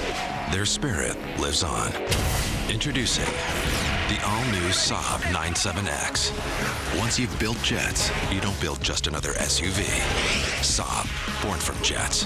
And now with the Saab 72-hour sales event, get 0% financing for 60 months. Take off in a new Saab today. Try new cheesy chicken mashed potato bowls from KFC. Freshly prepared with our famous mashed potatoes, layered with sweet corn, all white meat crispy chicken, and topped with our signature gravy and 3-cheese blend. Great flavors come together at KFC. It's ready. Introducing Gillette Fusion Hydrogel. Fusion's hydrating emollients and lubricants form an invisible layer that protects your skin from the first stroke to the last, adding more comfort to your shave. New Gillette Fusion Hydrogel.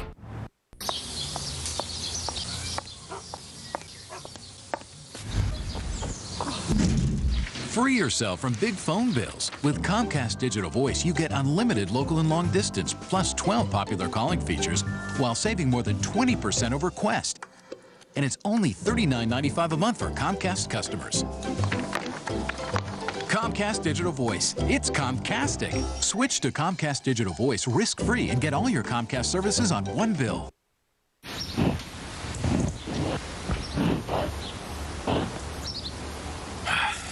Stop writing those big checks to the phone company.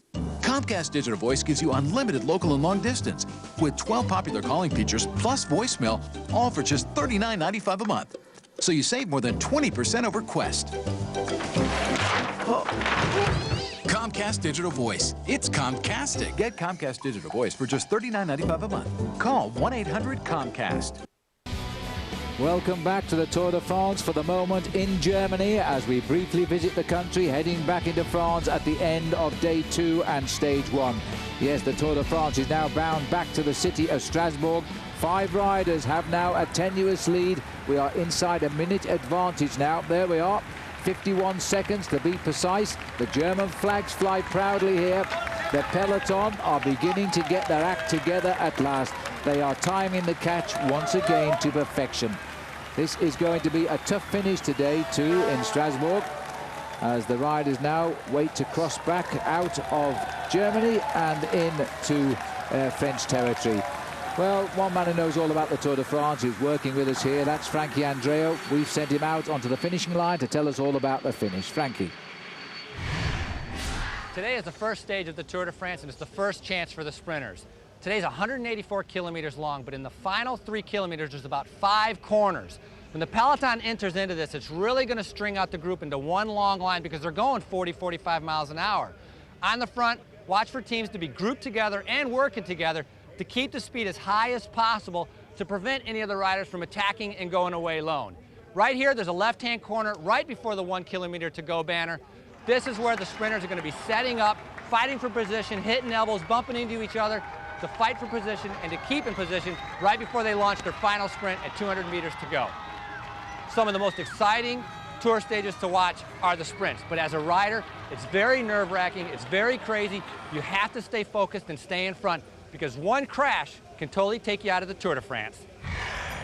Exactly right, Frankie, and has happened in the past. We are building up ourselves now for a great sprint finish. Look at the tempo riding. You see the pink jersey of Lampre have come up now. They're riding for their sprinter, Daniela Bernati, who's also riding well. 50 seconds is the gap. So as we continue now, 7 riders in the lead, and they're coming back towards the field.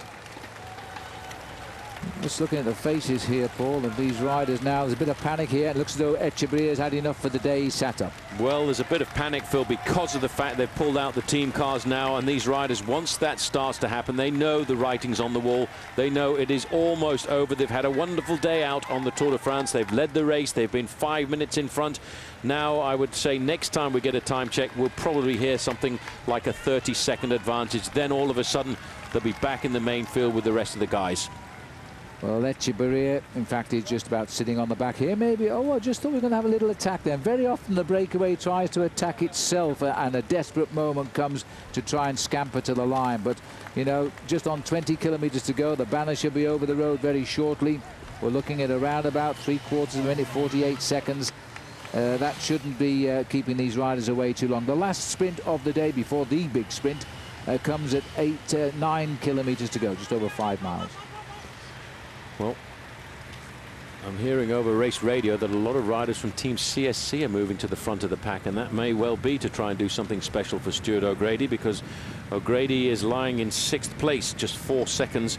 Phil, looking back at the prologue tour of the Tour de France over the years, I don't remember ever seeing so many riders within 10 seconds of the winner. There are 11 riders within 10 seconds of the winner of the stage yesterday, so almost any of those riders have got a very good chance of getting themselves the lead. There's a time bonus at 9 kilometers to go, and there's 20 seconds on the line. It's all building up to a great deal of pressure on Paul Sherwen, if you ask me, because he's going to have to tell me who the new leader is as they cross the line. Well, they're under that 20 kilometers to go banner now. I take my hats off to them. A long, hot day in the saddle. 4 hours they have been in the lead. Here comes the cavalry, and there's a lot of different teams now riding on the front. The pink jerseys there are for Daniela Bonatti. The bluer jerseys are for the world champion Tom Bonen. The light blue jerseys are indeed for Eric Zabel. And the red and white jerseys tucked in there as well. They're for Robbie McEwen. This is going to be one terrific finish today. It's going to be a big sprint for some big boys, and it's going to be very exciting with speeds approaching 40 miles an hour as they come into town here of Strasbourg. Still nobody taking complete control at the front end of the main field. Still a whole consortium of the teams of the sprinters keeping the pace nice and high. You know, Stuart O'Grady will find a very good ally if he tries to get some points at 9 kilometers to go, because Giovanni Lombardi, the Italian rider who is on Team CSC in the past, has been a brilliant sprinter himself. And of course, he comes from a very good track background, as does Stuart O'Grady. He does. He's well known in Australia, of course. He was once disqualified in the Commonwealth Bank Classic for dangerous riding in a sprint finish. Since then, he's been an Olympic champion, and he's been a very good finisher too. Well, he's in there, a lead-out man for Stuart O'Grady. We're going to find out at the moment as they head up towards the finish. And O'Grady, he can mix with the best here. He was the first Australian to nearly get his hands on that green jersey competition. He'd like to be there again.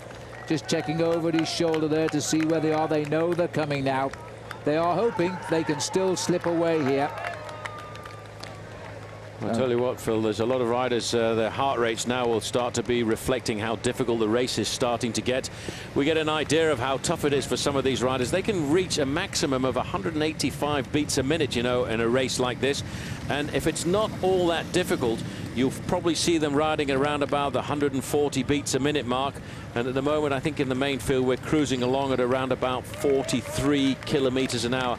That's an indication that they certainly haven't started to turn up the gas, especially on board Team Quickstep, because Matteo Tossato, I think, is the man who's going to line himself up for Tom Bonen in around about 10 kilometers time. Well, just looking at the wonderful images there coming from our French motorbike cameras there. He's not as close as you think he is, but those lenses took us right inside that breakaway. The urgency on their faces.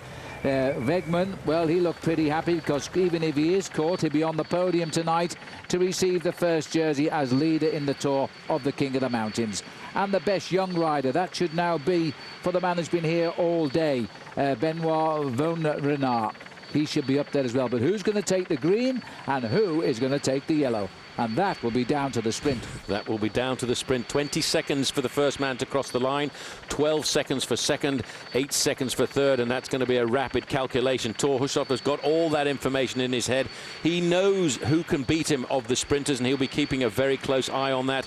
His team, I think, have done so much work here this afternoon. As you can see, a number of Crédit Agricole riders at the back end of the group.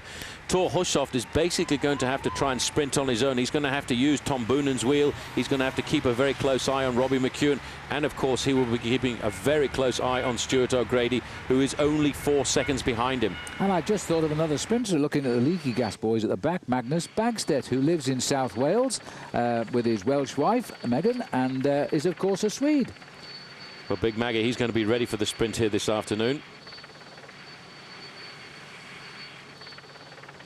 Just looking under the bridge there now, the latest news we're getting is around 24 seconds the gap. We're about 17 kilometers just outside, 10 miles from the finish. There you can see them.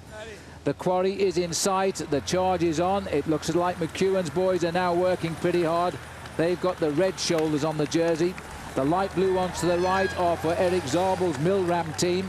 And the left picture, the lighter blue, this is going to be a commentator's nightmare. That is the Gerolsteiner team, and they have two very good sprinters this year in Peter Rollig and David Kopp. Well, they're going to be thinking about getting themselves up there. That was at the back of that line as well, was, of course, Levi Leipheimer. There is the leading group of 7. They're almost in the same straight now as the main field.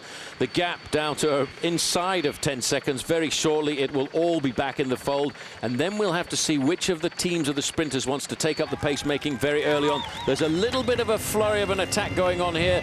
A bit of a surprise here, Phil, because as far as I'm concerned, it's almost over bar the shouting. Somebody just wants to prolong the agony. They have been in the lead for 166 kilometers. That's almost 100 miles, and there is an attack, and it's gone by Walter Benito. I think we should have predicted that, Paul. This is a rider who has ridden 7 tours. This is his 7th journey round France. He's making a last desperate bid for victory. Well, a last desperate bid to survive a little bit longer as far as I'm concerned. We're looking at around about 10 miles to go to the finish. If you just look down the road there, you can see hovering in the distance a big dark cloud. Well, that dark cloud is the main field all over the road. They're getting ready to pounce. They won't allow somebody to steal the glory from the sprinters here this afternoon. They will get themselves organised very quickly. Well, just on 10 English miles to go. It would take a very good cyclist about 21 minutes. A Tour de France rider about 20. He's never going to hold these boys off for 20 minutes. No, he needs to be able to ride at the moment for around about that distance at something like 50 kilometers an hour, while the main field, Phil, they can turn it up to 55 kilometers an hour quite easily. But look at the way he's throwing all of the last little bits of energy he's got into this, hoping he's going to survive. He's got the gap over the group that he was with. It's Nicolas Portal who is halfway across the gap. And Benetton, you know, started the day an awful long way down. I think he's just been joined there by Portal with a gap of around about 15 minutes back to the remnants of that group.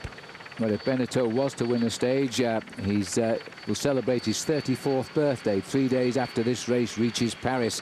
And that would be a great birthday present to remember the days he was 33, that's for sure.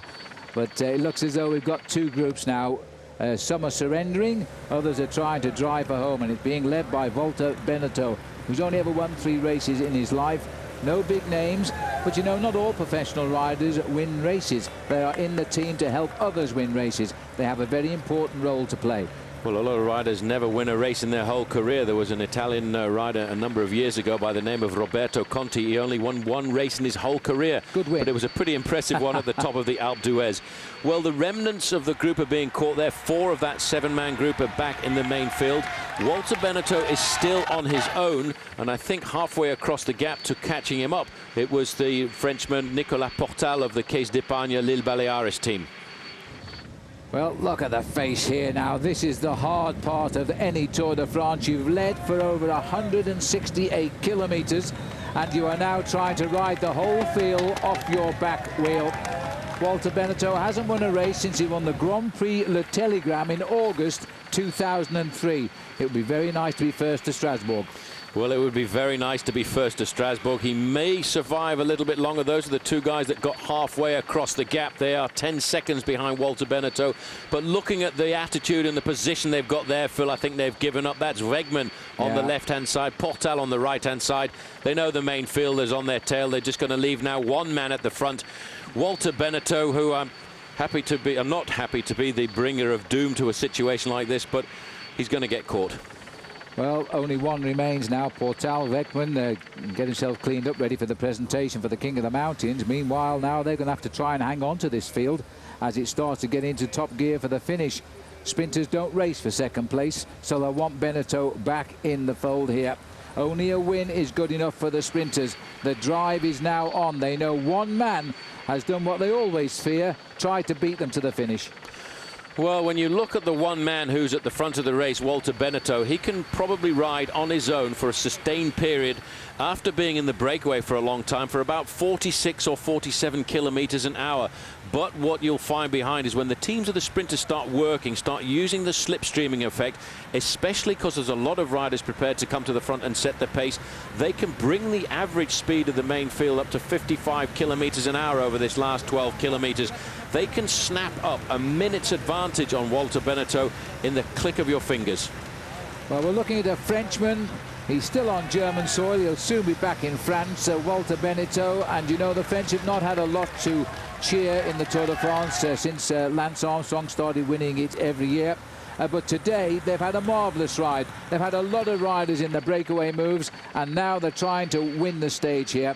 The gap is still 35 seconds. It's still not over as we race now into the last 12 kilometers of the day.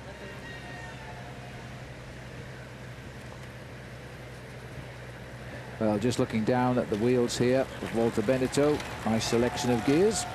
Got 20 to choose from. He'll want only 1 now, the highest pedaling gear on the bicycle. That's what he wants now, and they've got to catch him, because if the sprinters don't catch him, these men cannot win today. The chase will stay on, and it might stay on right up to the line. Stay with us. We'll take a short break. This race is far from over. Our workday never ends. I'm not saying our people don't go home or have lives, but ending our workday here doesn't stop our best thinking from moving forward someplace else. Dynamic networking from AT&T enables collaboration around the world and the clock, so Allen's company is always ahead of market demands, schedules, and the competition. The new AT&T, your world delivered.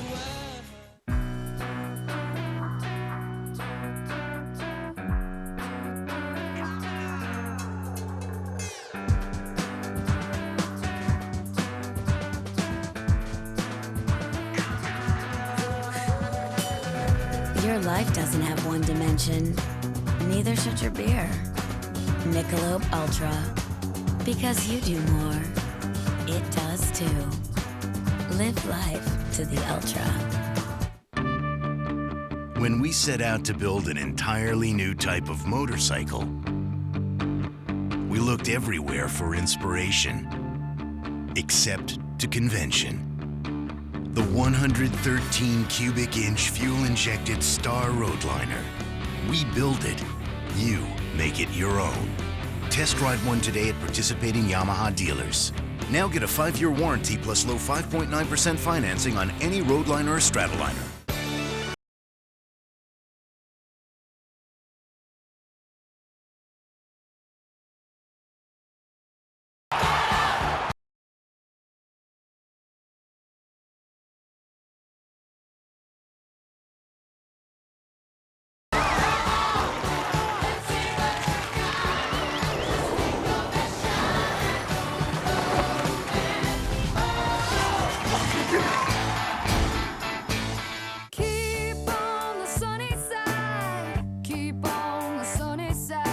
At Days Inns, they know you want to get away. Get away with a great rate and get rewarded for it. Get away without fixing breakfast or paying for it. At Days Inns, it's easy to get away. You always get more on the sunny side. Why don't you keep on the sunny side of life? Drive to rewards at Days Inns and you can win a hot Chevy Uplander. For details, visit daysinn.com. That is sweet. My pride and joy. It looks new. Like right out of the showroom. That is one great look. Whoa, hold on, honey. Showing Tom the floor. Nice floor, Joan. Make your garage floor the envy of the neighborhood with Rust-Oleum Epoxy Shield, America's best-selling premium garage floor coating. Just prep and go. Simple as painting a wall. Easy to clean and resist peeling. This all-inclusive kit is available at home centers, hardware stores, and automotive retailers near you. For a high-gloss showroom finish, top coat with Epoxy Shield premium clear coating. Welcome back. We're still looking at Benetton heading up towards the third and final sprint of the day. He is checking over his shoulder because the peloton are snapping at his heels here. But look at that. He gets it. He gets 6 seconds time bonus here.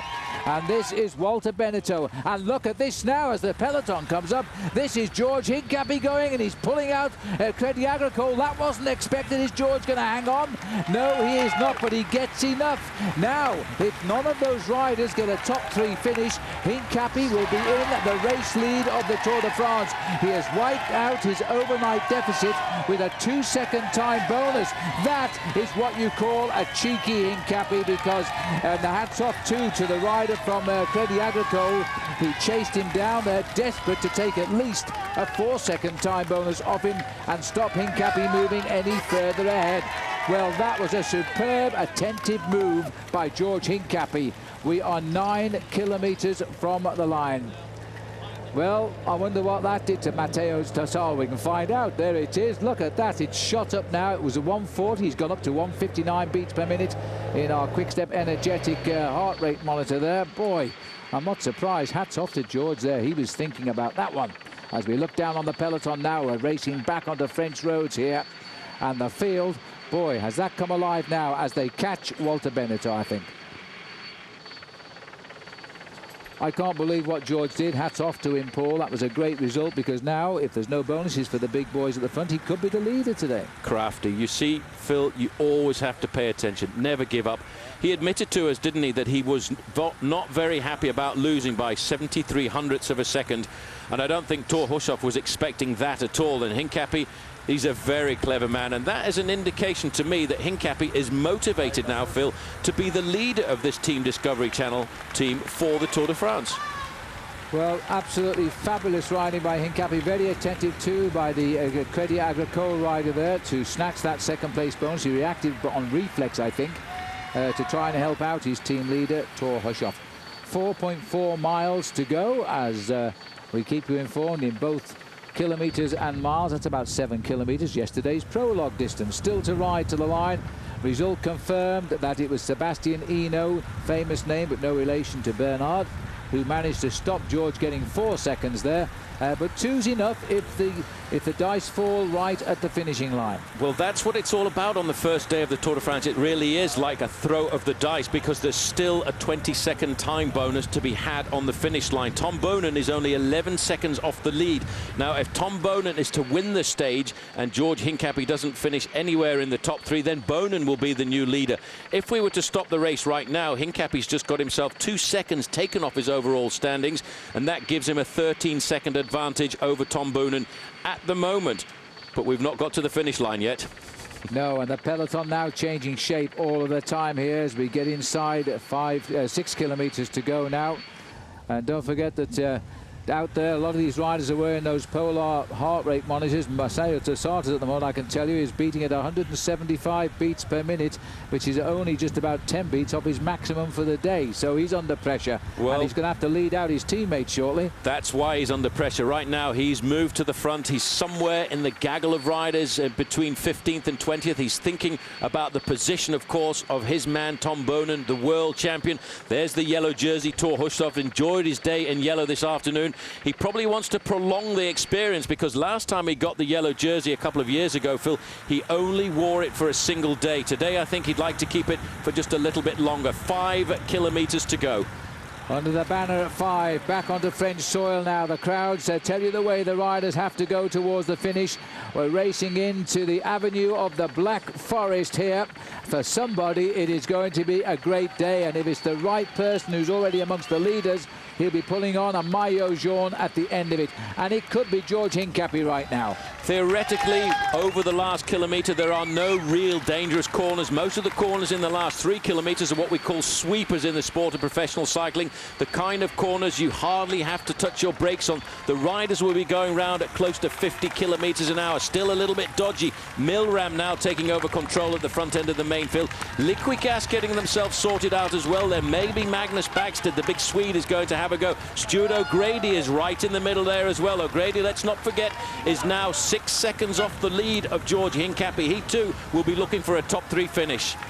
I think this is a Christian Nies of Germany on the front for Milram, because his object now is to keep the pace so high nobody can get off the front of this bunch and nip away to the finishing line, because the sprinters want the pack to stay together and take each other on. 4 kilometres left. 4 kilometres left. You've got to think about the sprinters now. Tom Boonen is right up there. He will be right in the middle. We're thinking about Eric Zabel as well for Team Milram. And, of course, other men who will move up to the front, like Robbie Hunter of South Africa, perhaps. But, of course, Robbie McEwen is a man you can never discount on the first day of racing. And Alejandro Valverde is right up there in that white jersey. He is the leader of the Pro Tour, and that is rather interesting. This is at the back of the race. This looks like Danilo De Luca going backwards. Well, this is a big surprise. Danilo De Luca doesn't want to give away time here. He's a man for the future of this race. Don't worry about his prologue time, but he's sat up and gone off. Now, that is not good news. Well, he's had a little bit of an infection over the last couple of days. He has been on antibiotics, and he's going to lose himself probably a couple of minutes before the end of today's stage, but there's still a chance to recover. But his hopes of winning the Tour de France this year, well, they've just gone out of the back window. Still a bit of confusion at the front. There's a Phonak rider right up there. I wonder if Robbie Hunter's going to have a go. I think they're all going to... This is going to be one terrific sprint finish. Good luck to the commentator. No, I didn't mean that. Right, we're going into the last 3 kilometres of the race now. It's a bit narrow there, isn't it? There is the 3 kilometres banner now. Remember, it's only the last kilometre where we're dead straight. Rabobank now for Oscar Freire, a 3-time world champion, trying to drag him into the pictures. And Lundqvist there, the champion of Sweden, also the youngest man in the race, sitting third wheel. Well, Oscar Freire is a very enigmatic rider. You know, sometimes he can win races, other times he's completely injured, but he has been world champion on 3 occasions. A little bit of chaos now. There is Valverde in the white jersey. I cannot see for the moment Tom Boonen and his team don't seem to have got themselves under control here. Everybody all over the road. road now, the first sprint of the day in the Tour de France. Everybody's nervous, everybody's ready to try and get victory. It's absolute chaos out there. You dare not touch your brakes. You touch your brakes at this moment now, you'll find yourself losing 150 places in the main field. Well, it's who can pick the best wheel now, because there is no one team, as we suspected, can control this race. There's no team Discovery, there's no silver bullet team of the years gone by of Fassa Bortolo. So the sprinters are going to look for the strong men and try and pinch them off the other sprinters. Well, no organisation, still no one team dominating this as we inside now 2 kilometres to go to the finish. They're all over the road. There's the green jersey of Hincapie in around about 10th or 15th place. There's the yellow jersey of Thor Hushovd. He's down into about 10th place. You know, he's got to do something special. Thor Hushovd, I think, today may well come up with the goods and try and get himself a top 3 place. I still cannot see Robbie McEwen, but you know what? For Australia, that's not really a problem. No, it's absolutely normal. The 2 riders on the front right now are leaky gas riders trying to get Magnus Bagstead, the Swedish rider who lives in Wales, in Great Britain, to the front. As they come off that bottom bend now, our camera's going to have to stay away from the riders. It's fire all the way here. And Bagstead is in fact about 6 riders down at the moment. He's not onto the wheel of his teammate. Milram are trying to get Zabel. They are the light blue. And Bonacci's team are also getting in the play here now. This is flat out a last little shot here. Thor Hushovd and Zabel's off to the right. 3 men down dead centre. 4 men because Oscar Freire is there as well. As they come round, that's the last corner. Take it wide. Breathe deeply into the final kilometre. 1 kilometre is an awful long way to go in a sprint like this. Eric Zabel is in a superb position up there into about 3rd. Oscar Freire a little bit too much to the front for me. In 2nd place, Zabel just pausing a little. He's gone to the front. He doesn't want to be there, but you can see now the yellow jersey moving forward. He has a teammate with him. Thor Hushovd is up there into 2nd. Who is in 3rd place? But it's Robbie McEwen. It's Robbie McEwen. This man appears like he takes the invisible cloak off in Harry Potter. He's suddenly sat there. 3rd wheel now, McEwen. Zabel is 4th wheel. Thor Hushovd is riding. Remember, no yellow jersey, has won a stage wearing yellow since Mario Cipollini in 1997.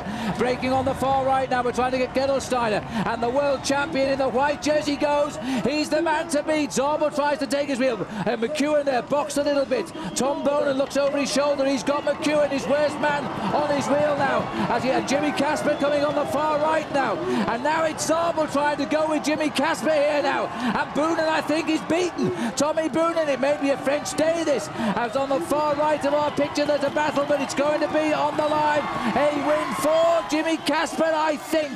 And if that's the way the Tour de France is going to go, that is without doubt the finest victory. And I hate to say it, we never mentioned him all day until he hit the line. What a win. What a win. He was in the right place. He battled it out with the kings of the sport, the kings of the road, the fastest men in the sport of professional cycling. Tom Bonan was completely caught out. No team around him. He was waiting to start his sprint, but for Tom Bonan, he didn't have anyone there to lead him out.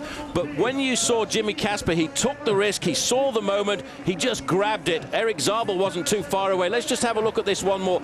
You can see on the front there, Tom Bonan looking over his shoulder. Yellow jersey's gone down. I don't know when this happened. The yellow jersey has gone down. Well, we never saw this. There was a twitch. We never saw the crash, and he's going to have stitches in that arm. Well, what a tragedy. Thor Hushovd is a sprinter. He mixes it with the best. He looked to be good. We did not see the crash. I think it may have happened, Paul, after the crossing of the line. I'm not too sure exactly where he is, but I think he's after the line here. I think he's very much after the line there, because I could just see the tribune to the right-hand side.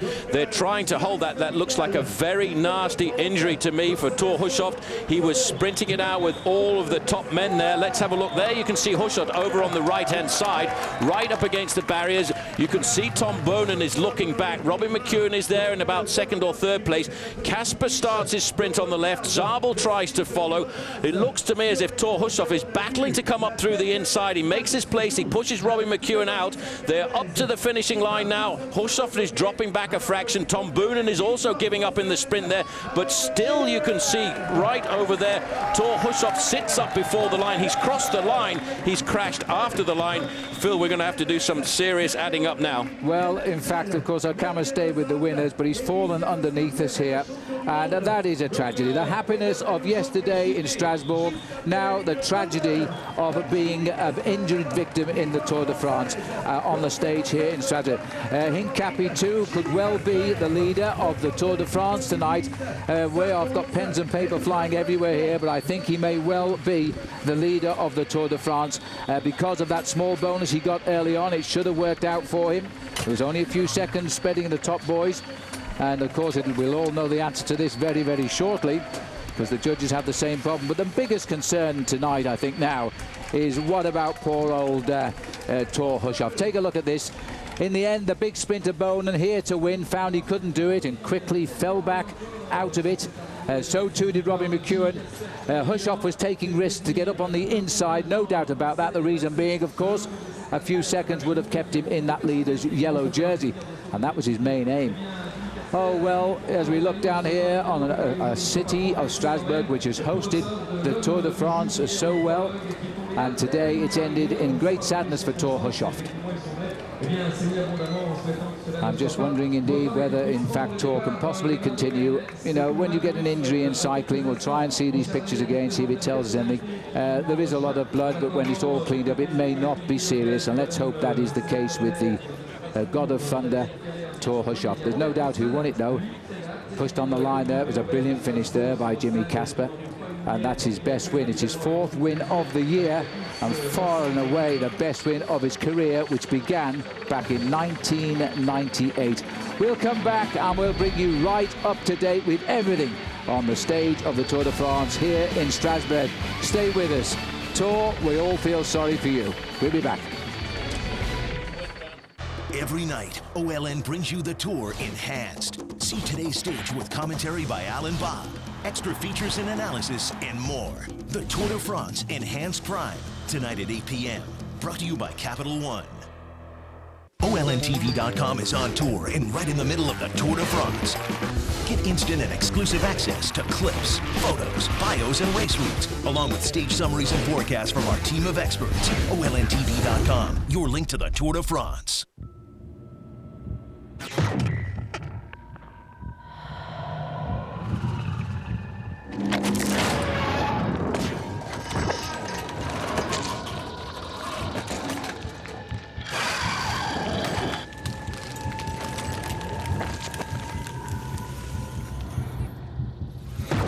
The widescreen, Lenovo ThinkPad Titanium.